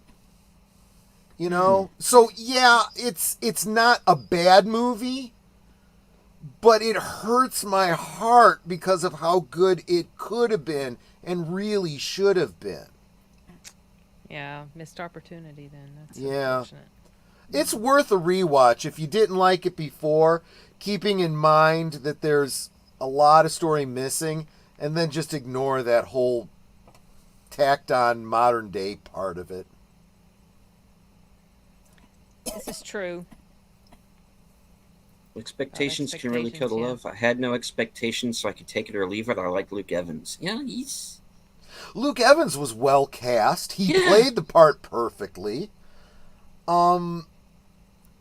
I've created a group on MeWe called Fixing the Universal Dark Universe, where we talk about some ideas of what they really could have and should have done with their new dark universe or whatever. And I said, they could very well have done a great job if they had started out with, if not, well, what they really should have done is they should have started by canonizing the Brandon Fraser's Mummy, and just said this is where the story It's starts. the start of it. You know, Yeah. and then led into something like Dracula Untold. And after you've done that, you're going to need to do a remake of the original Bela Lugosi Dracula with whoever was acting. In this case, it would have been Luke Evans or whatever. Because you need to maintain that IP, right? The Dracula is public domain, so Universal has to, re-solidify what elements of their Dracula are theirs. And then kind of continue from there, and not make the mistakes that Marvel did. Do the things that Marvel did well. Standalone movies that have little threads that tie to other movies. Not movies where the plot is secondary to setting up all the other movies. Yeah. Hmm. Agreed. Hey, You Struggle. know what? Hey, we have some royalties. Struggle Reviews is here. Hello. How you doing, girl? Been a Howdy, bit. howdy. Are you looking forward to Nosferatu? Oh, yeah. I know I am. Is that I the am one too. with who's in that? gotta Willem look it up. Dafoe. Mm-hmm. See, that Willem Dafoe's that in it, scrambles my yeah. noodle too, because Because didn't he's yes, he did. yeah. But he's playing Van Helsing. this Oh, time. Maronna me. Okay, that's kind of awesome. That's kind of That's awesome. what I think I heard, because I was confused. I thought this was connected with that other one, and it's apparently not. No. Gotcha. So, yeah. And hello to my partner in crime, Jed Abiel. All right. But yeah, and then there's your connection, because you have Nosferatu, Willem Dafoe playing Van Helsing, which I'm finding out about right now.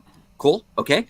Of course, Shadow of the Vampire. Fact check me on that. Definitely fact check me. But when I found out about that is when I was like, oh, okay, this must not be connected at all. See, hearing that makes me think of Annette O'Toole having been Lana Lang in Superman 3, and then getting the role of Martha Kent in Smallville. Oh yeah, yeah, yeah.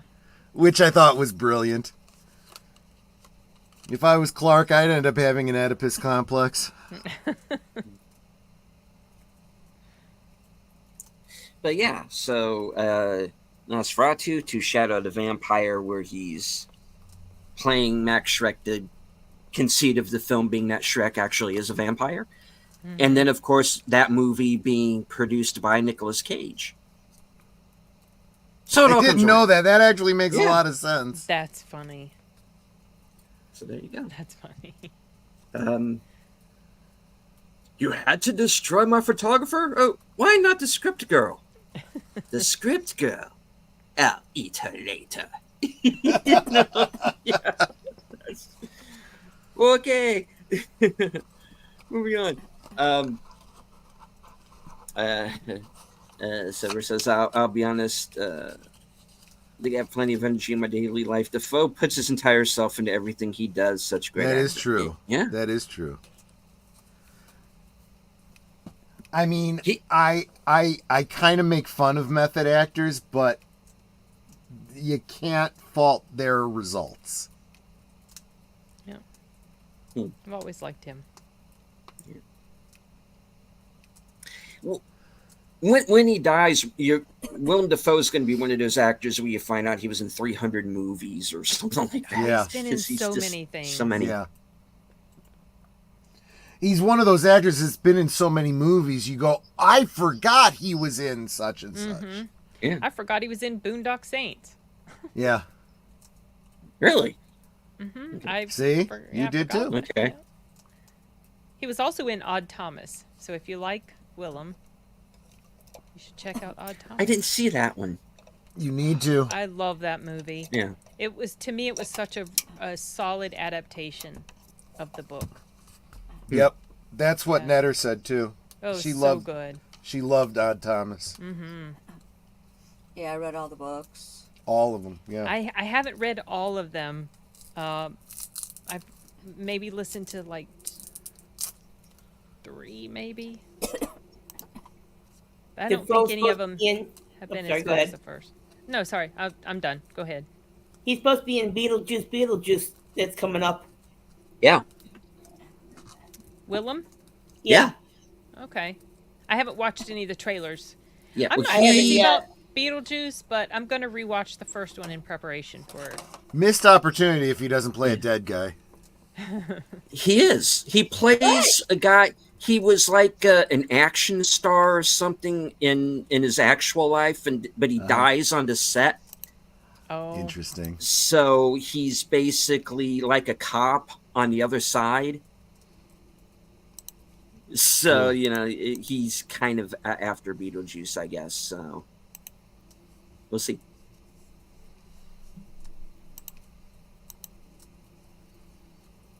And hello to Real Wade Nation Gaming Clips. Is Shadow the Vampire the one that was the fictional making of Nosferatu? Yes.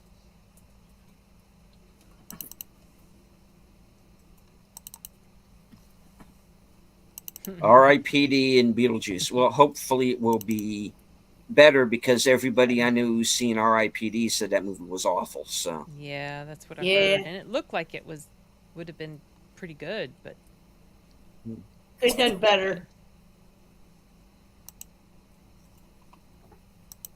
oh, okay. most definitely looking forward to Nosferatu. I feel like the foes of Van Helsing will be Anthony Hopkins, Bram Stoker over the top. Maybe. Yes, I Let's think he see. will. I think he's going to bring an edge of craziness to it, which is why I'm really looking forward to it. Yep. Yeah, that was one of the ones in my most anticipated for this year. Also, The Watchers was in one So- of my most anticipated lists.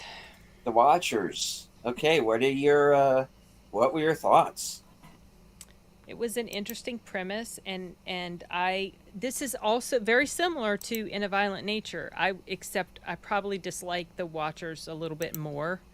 It got started off pretty decently, but then there was all this stupid stuff that was happening with the characters, and the writing just kind of tanked. It was like she didn't know how to carry it to a really solid completion, and it was disappointing. This is her first movie.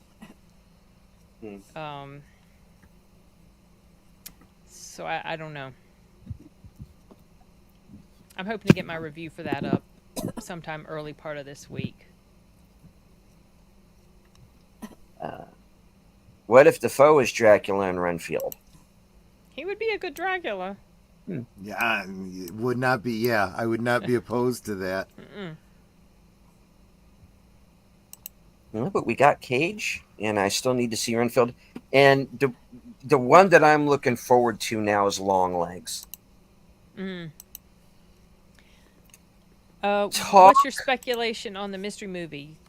The Bike Riders. Oh yeah, that's right. That's right. You said. I keep Yeah. hoping it will be Longlegs. When So is that yeah, coming me out? too. July 12th, I believe. Oh, so it's a bit away. Yeah. Okay.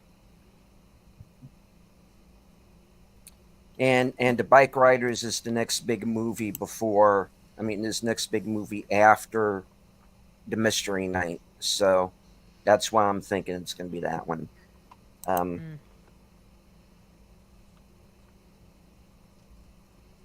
The Watcher, the one where Jennifer Coolidge is a real estate agent. No. And this one's called The Watchers. Yes, Definitely. Carl, they already remade it. It was supposed to come to the big screen, and then I heard it's not. It's coming to streaming. Yeah. It's going to be... and I thought this year. It was supposed to come out like 2 years ago. Mhm. That one's It's, been on my list as well. HBO Max is gonna Okay. get Do that we know one. a release date yet at all? I know it's supposed to be this year. Yeah, that was the last I heard. But But we heard it yeah, was coming out last year, and then the year before that too. So I'm it's not. I hearing don't think it will some be that Enigma. not so good things about it. So I don't know if Yeah, I'm in a hurry to see it. I, I I'm gonna wasn't in a watch hurry to it. see it before, to be honest. But I was definitely interested because Salem's Lot is my favorite Stephen King book. uh, So I don't know. We'll see. but I'm hearing some things about what they do at the ending, and I'm like, Oh, what? You know, no. I'm like, No. no, Okay, don't Oh, tell me no. anything. I'm not. I won't. But it's one of those things. Well, wow, that would be cool. What is it doing in Salem's Lot? Is the Okay. thing. I'll just put it that way. Oh, okay. What if the mystery movie is Inside Out 2? It won't be that. No, because it's too big a movie. Because when the Mystery Nights got started, it was all Apple TV and Amazon films, Okay. and then they kind of went away. They kind of went away from that, you know. From like about Champions on, they dropped the whole Amazon Apple thing, because the first one I went to was Spirited, Okay. and Spirited was an Apple TV movie. I didn't see Champion. The first one I went to was Ruby Gilman. Yeah. And then I went to almost all of them every time since then, except for like when I was out of town or whatever. I missed Mhm. some that I would have liked to have seen. But I remember I saw Talk to Me. That was one of the mystery movies. Was that like an Amazon movie?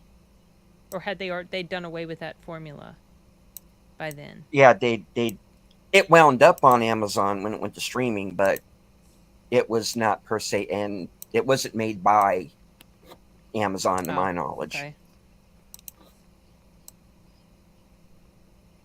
So for the mystery moviegoers, would you guys like to give a story to when your heart sank for the movie that was revealed and killed your joy?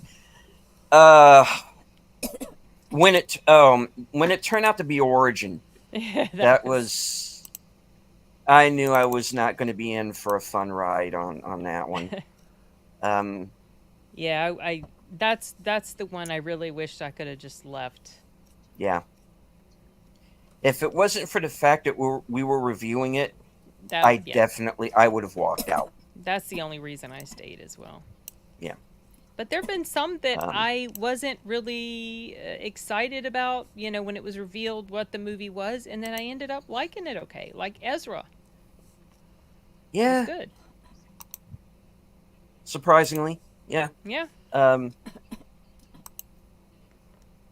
Nice father-son story. Mhm. Where the father's actually engaged in his kid's life. Yeah. The most recent Stand miniseries is even worse. Yeah, I heard. I heard that wasn't great. And they pulled that whole device of cutting back and forth in time, where the whole point of that thing is the journey. You go on. Oh. Yeah. That to me blows it right there.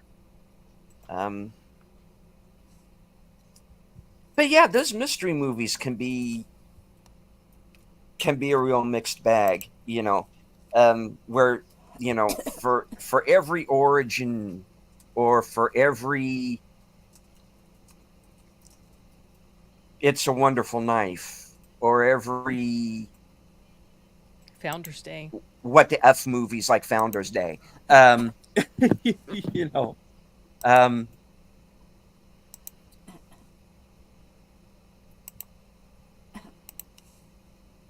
or like Elisa Frankenstein, that I am actually starting to like the more I think about it. It was Um, fun. it's a fun I one. was happy. Yeah. I was happy to have enjoyed it. You had some really good ones, like One Life was One good. Life. Um, they also had The Boys American in the Boat. Fiction Oh my gosh, American was a Fiction. mystery movie. Oof, I was so And happy when that came up. yeah. And that's a movie that was up for Best Picture, and deservedly so. Yeah. You know, because it did everything right that Origin did wrong. Also, I also compare it to the American Society of Magical Negroes. Hmm. It, you know, that movie tried to have this message thing, and it just completely failed at the delivery. And American Fiction was just so beautifully done. I really enjoyed that movie. Whoopi is Mother Abigail. Hell no. Well, if it was Whoopi when she did Color Purple, if we could get that Whoopi Goldberg back, The Whoopi from Ghost. well, they gave her the I, Oscar for the wrong movie. I'm sorry. Ghost is fine for what it is, but she was funny in there to me. well, yeah, I mean, yeah, she was funny. I don't know if I would say that was Oscar worthy an performance. Oscar worthy performance necessarily, Agreed. but but with Color Purple, to me, I was like, who am I looking at? She disappears Yeah. into that character. You know, um, Girl Interrupted, she's playing a character. In everything else she's in, it's like, okay, you're just seeing Whoopi Goldberg. Yeah. Exactly. And I'm sorry, but that includes Ghost. True. But yeah, Carl didn't know there was a Stand remake. Good for you.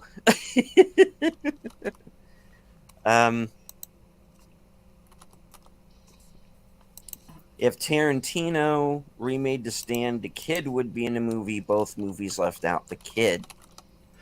Okay, I don't know what character you're talking about then. I never read The Stand. Big ass book. Yeah, I know. Yeah. And then he re-released it and made it an even bigger ass book. Oh my gosh. As he does. Stephen King needs an editor. He needs someone to edit his books, and he needs someone to edit his Twitter feed. Oh, that guy! I swear. Oh gosh. He's just a nutcase. He and Mark Hamill both. Yeah. Yeah.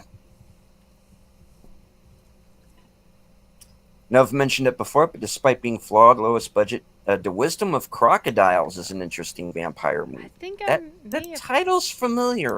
Yeah.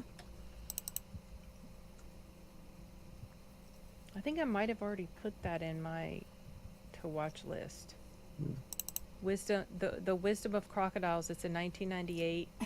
I do have that in my my watch list. It's Jude Law. Yeah. Yeah, I would like to. Definitely would like to watch this sometime. I have so many movies on my list, you guys. Cleve says the character is only in the book. The kid had a toxic relationship with Trash Can Man. Not sure I want to know.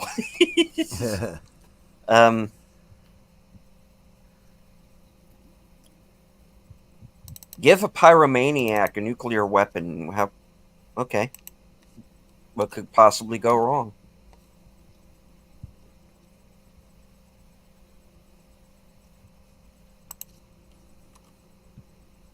Of course, the guy who's telling him to do it is the devil. True. Randall Flagg, a.k.a. the Walking Dude, a.k.a. he who walks behind the rose. Skinny Bones Jones. What? No.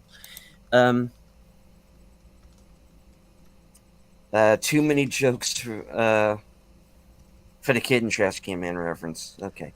I guess I'll have to look more into that. Man with No Face, yeah.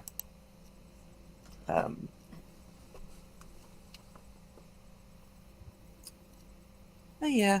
It's how it is. Alright. Oh.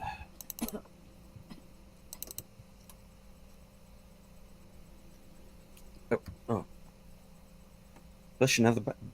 What? Wow, stereo. Okay, there we are. Hello, What? I'm back. It was kind of. I think I lost. Oh, yeah, I lost audio and visual there for a moment. Okay, Oh, I'm back. All right. Face Off. We discussed that a while ago. Yeah. They're doing a sequel to Face Off. yes, I heard. Why? I don't know, but they're bringing it back. Cage and Travolta are both back. Wow. That's Apparently, Wait. Yeah. How? apparently Adam Is he gonna Wingard's be like going to a direct it. twin Um, brother or something? Why both Troy brothers are dead? I know, but Right. Is there like a hidden twin brother we don't know about? I don't know. They I were wouldn't be triplets. surprised if they wrote it in. They probably will do. Yeah, right, Enigma? Can't you tell? The movie was the movie was fun-ish, but then when I rewatched it, I mean, it was fun. I'd always liked it, but then because I like the concept, the whole idea of it, and I like seeing the dynamics when they had switched places that was going on. You know, like when Nick Cage is John Travolta living in his house with his family. You know, but then when I rewatched it for a discussion I had with Sound Booth Theater, I liked it less because I don't know. By that time, I was just really pickier than I had been when I watched it before, and I was just noticing all these things that were wrong with it. So, yeah, Gina Gershon, yeah. They're triplets. Yeah, I can understand. I'm with you, Clue. I'd rather have The rewatched triplets, Red yeah. Heat. That has Gina Gershon in it, but it's also a more Yeah, fun story. she's in that too. Yeah. Bound. Oh, yeah. Yeah.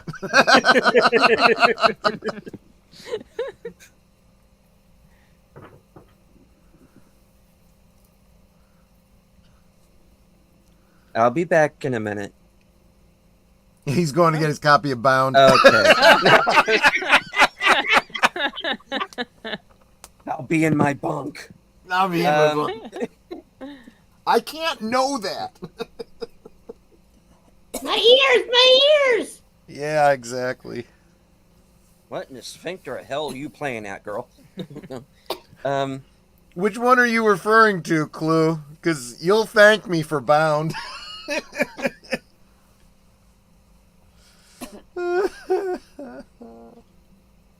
Just think of her as a guy. Or not. Kinda. Okay. Maybe? Could be? Maybe. It was the Wachowskis, so. Yeah, Matanui, that's Think of that what something you will. we were kind of talking about Oh, that the other night. yeah. When That's we were maybe talking about not Stephen King's It.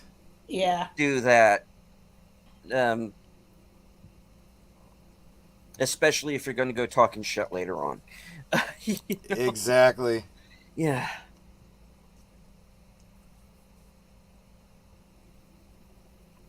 I was fascinated about a woman getting run over by an airplane, and Yeah. well, I think the bullet in the fall also Yeah. probably helped. You know,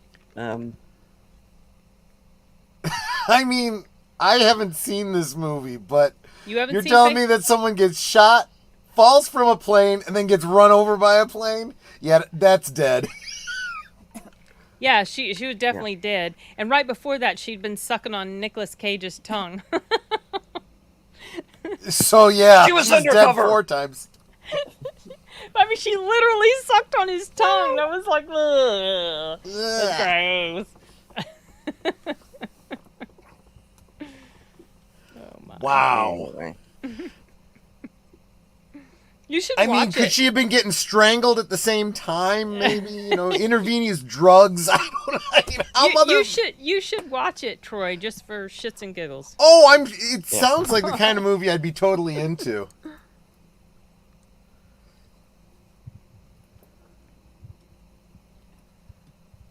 Enigma says, in the movie The Mountain Between Us, Kate Winslet had to direct her own sex scene because the director had no clue how to do those I scenes. never saw that movie. Stephen King should avoid them altogether. Yeah. Agreed. Just be careful that Pyromaniac doesn't create Godzilla. We're all screwed if he does that. So yeah, I mean, what do we think? We got a surprise on the first, and that's Godzilla -1 coming to streaming. Finally, we've just been yeah. talking about this, how it wasn't Yeah. going to happen because Kong versus Godzilla and some sort Right. of legal stuff, and then there it is. Yeah. It was I mean, about that time. might be the upside to all the push for streaming, that you can't almost keep stuff off of streaming at this point. Have they released a digital? I mean, not a digital, sorry, physical copy of it yet? Because I don't In Japan, feel like oh, well. and there is, I don't know if it's available here yet, but supposedly there is like a box set which has the movie and has a bunch of goodies and whatnot. That's like $150. Oh. I'll pass on that till the price comes down. Yeah. And hello to the Padawannabe who says he saw Godzilla -1 earlier tonight. Good. Right on. So good. So Cool. so It good. is. Love I've that. seen it. That took me so much by surprise. Yeah. Sorry, you've seen it. Right. I've Go ahead. 4 times now, Oof. including once in the -1 color version. Oh, I almost Which went to go is see that and then I didn't. Fantastic. I think I kind of prefer it Really? to black and white. Yeah. You were referencing the scene in it that still makes me wonder how no one made him remove it. Yeah. Yeah. Like I said, I he heard needs about editors. this scene. Yeah, Yeah. I never read it. I heard about that though. For Godzilla -1, for eBay, they're selling it for $76 for the deluxe. Ah, Is that an import? okay. Do they say it's like an import or No, doesn't say nothing. let me check Amazon. It's at playasia.com.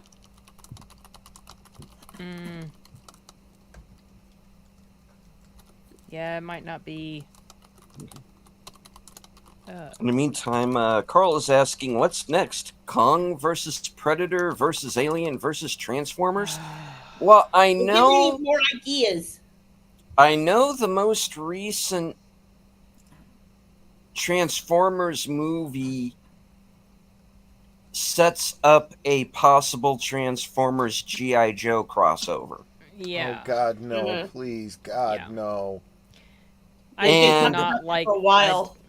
And as for Predator, there's going to be another one. Predator Badlands. And guess who's starring? The girl from Furiosa? No, Elle Fanning. Oh, Really? Interesting. okay. Yeah, a girl who's like 80 pounds soaking wet is going Exactly. to take on She's Predator. I swear, she's gonna just pick that effer up and throw him one-handed. I guarantee it. going to be no problem for her.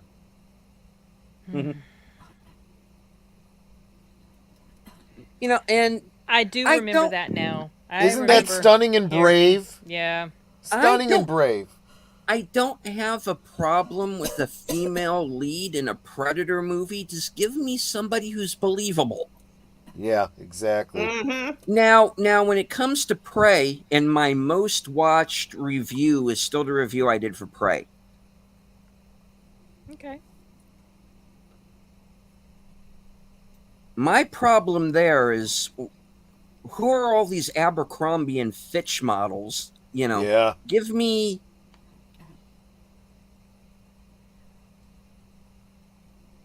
Who are these kids? Give me Braves. They're supposed to be warriors. They're supposed to be hunters. I don't believe these people have been outside in their lives. Yeah. I had You an know, issue with her taking out the entire camp of trappers. Yeah. They're like, oh, she's not a Mary Sue. She's always having to, like, she has to use her brains to figure out how to take down the predator. Yeah, but meanwhile, you're trying to make us believe, and she had just hurt her foot too, and yet she's able to take out this whole camp of No. When it comes to G.I. Joe, I'd rather just watch the old school cartoons. Right? Right. Yeah. Yep. They're better than anything you're going to see today. So, Prey was Yeah, okay though. Yeah, I mean it was okay, but I would have liked to have that seen was it on the big it. screen, but It's just okay. I felt like it was way overrated, and the praise that was given to it, people were saying, "Oh, it's better than the first." Hell no, it was No. not. No. Not even close. Don't even try with that. But they were acting like it was just, oh my gosh. I think maybe people were just starving for some new stuff, because this was still when, the theaters weren't back to normal yet. I do feel like that should have been on the big screen. But I was not as in love with it as so many other people seem to be. No, I felt it was a streaming movie all the way. Really? Yeah. Mm.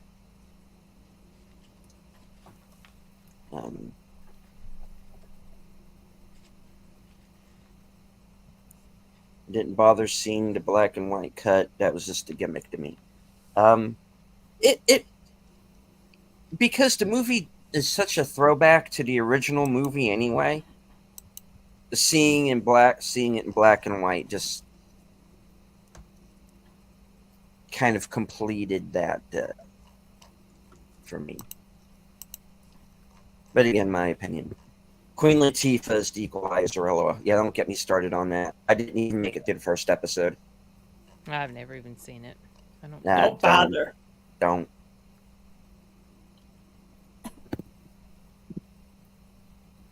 Even though I like Denzel Washington in his version, Mhm. I prefer the original with Edward Woodward, Oh yeah. hands down. Yeah. I never even knew about that show until not long ago. So I had no idea that the movies were like remakes.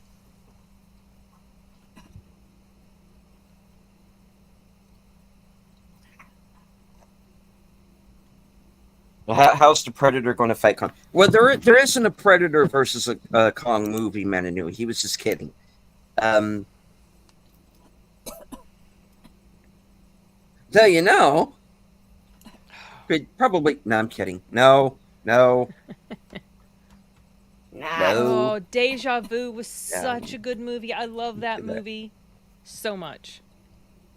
Yeah, I need to see that one. So good.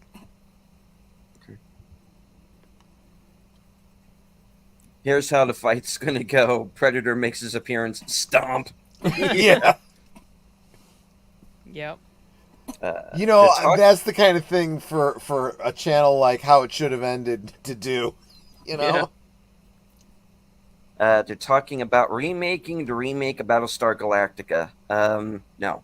Yeah. Remaking the remake of Battlestar Galactica. I'm like, oh my gosh. I'm not even terribly fired up about J. Michael Straczynski remaking Babylon 5. I loved Babylon 5 as it was. Me too. When I heard that, like, You know. holy shit. You gotta be. They can't I- seem to help themselves. I get why he wants to do it. It's unlike George Lucas saying, well, it wasn't my original idea. I wanted to do this, that, and the other, and then doing special editions. It's really true. There was a lot of things that he had originally planned that got caca because of problems with the actors and their personal lives and the studios and being canceled after season 3 and then having to get it back up and running for season 4. You know, it was, so I get it. I get he wants to do it the way he wanted to right from the beginning, but after he just did this, whatever it's called, this animated feature, just do that. Use animation and voice actors to do whatever series it is you want to do. Then you do not have to worry about anything. You don't have to worry about actors, cancellations, nothing. You have complete control to do all of it. And if you have to replace a voice actor, that's way easier than replacing an actor. You know what I mean, Shush. Alrighty. Well, we've run a little bit over, so I think it's about time to start wrapping this puppy up. All right, I'm going to go one time around the horn. Connie, what do you have coming up? Well, I'm kind of taking over Friday nights, movie night on the channel that I'm on. And I'll be doing Frankenstein this week. The original Universal, so I'll be redoing up some of my videos that I have on my phone so I can put it out this week. Right on. Netter. Well, let's see. I have. What day of the week is this? Monday. Monday. So Tuesday, we're over on, of course, Deleted Scenes channel for Sparkwood and 21. Actually, I forgot Monday. Monday, I'll be on Last Call at the movies. I think Monday night at the Monday movies. night at the movies. Yeah, it's like I gotta get your official title down. Being a guest host with that guy at the end of the bar. Tuesday will be on Deleted channel for Sparkwood and 21. Thursday, on Thursday Things, my guest will be Obnoxious and Anonymous, but he's really not. He's very sweet. Let's see. Then Friday, I'll be over on Last Call as co-host. Saturday, I'll be over on Big Al's channel. I can't remember the name of the A movie. Gumball Rally or something like that? Okay. I don't think I know that one. Yeah. Being a co-host there, and that's it for the week for me. All right. Troy. Yep. So Monday night at the movies, tomorrow night, 8 Central, 9 Eastern, we will be doing a tomato twofer. We will be watching Fried Green Tomatoes and Attack of the Killer Tomatoes. That will be on my channel, 8 Central, 9 Eastern. Tuesday, over on right here on Deleted Scenes channel for Sparkwood and 21, and I just sent out that thumbnail for you guys. Right on. Thursday Things, I'll be on with Netter and Obnoxious and Anonymous. Friday, Last Call, be celebrating that I have achieved YouTube partnership. I am no longer a YouTube indentured servant. Yay! So Congratulations. we will definitely be celebrating over there, 9 Central, 10 Eastern, and I'll be drinking to celebrate. And then I'll be on with Netter for the movie on, what's his name? Big Al's channel. Big Al Presents. And then, of course, Geeky Geezers on Sunday over on Age of Boomers channel. Thanks, guys. Sin. I'm hoping to get my review for The Watchers up tomorrow, Tuesday maybe, and then maybe a little bit later in the week in A Violent Nature. But I have a lot of audiobook work to do, so I don't know. We'll see. Right on. All right. I think it's back around to myself. I also hit a milestone. I have surpassed 100,000 views. Nice. So thank you all very much for continuing to support my channel and actually watch me mess around here on YouTube. And of course, I am, as of just before the show, 6 subscribers away from 2,200. Congrats. So, Nice. yeah, moving on up. All right, of course, let's see. Of course, Tuesday, Sparkwood 21. That's 8:30 Eastern, 7:30 Central. Thursday, 4:30 p.m. I am going to be joining Jedi Bill for Action Theater. Film to be determined. So stay tuned to my community page. I'll let everybody know what's going on as soon as I find out what Bill has cooked up for us. He was in the chat earlier, so Bill, if you're still in the chat and you have decided on a movie, please let your co-host know what we're going to be doing. Please. I'll wash your car for a year. Please tell your co-host what you're doing. Sorry. This is hard. I tried to do the best. Oh, okay. I'm moving on. And scene. All right. So let's see. That's Thursday. Of course, later on that night, right after Thursday things, will be my weekend update. And then gets us back around to Sunday for Western Cinema Presents. And we're going to be watching Red River, the original John Wayne classic. And then, of course, Unscripted, as usual. I think I'm going to be doing a chat Q&A next week. I haven't done one of those in a while, so I'm going to be doing a chat Q&A show.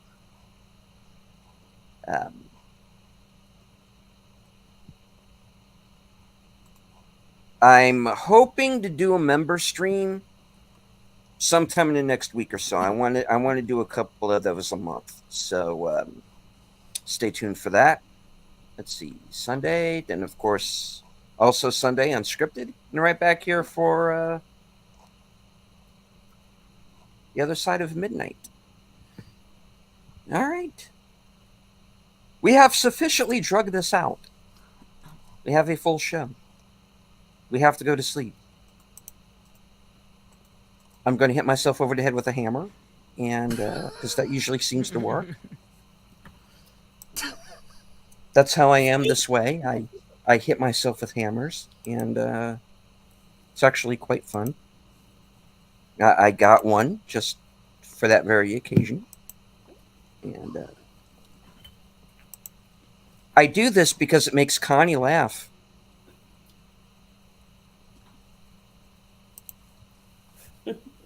Or, I mean, it usually does. Okay, I got a little chuckle out of her. Okay, that's good. There you go. Yeah, okay, I'm gonna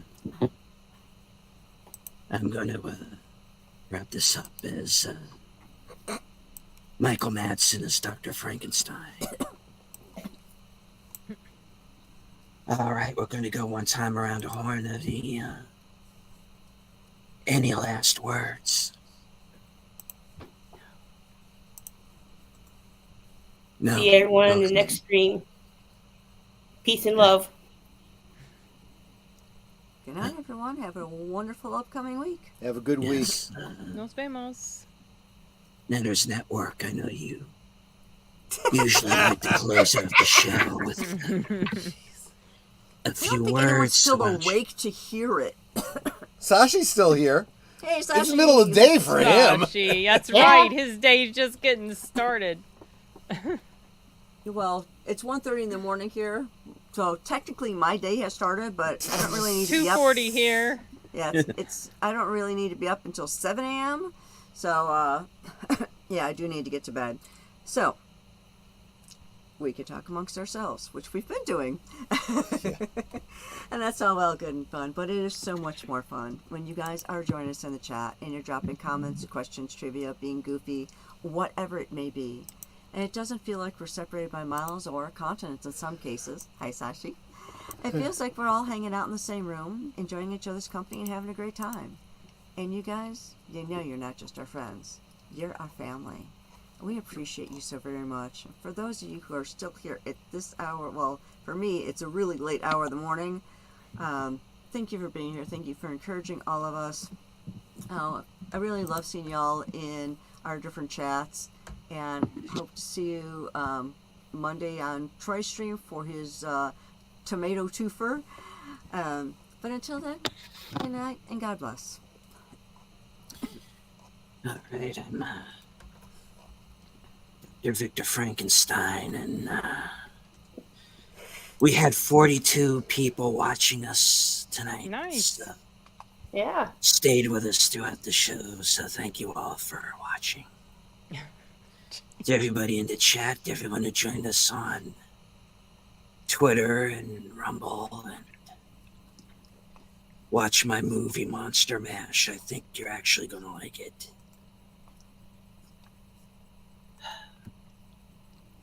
From HQ, in all points, north, south, east, west, and beyond. Oh, I'm really drunk right now. Good night, take care. Stay strong, because this is how we win. I fight Dracula in the Universal Monsters. Time to just go ahead and pull the plug. Close it out. Yeah. Bye, everyone. Goodbye. Night, everyone.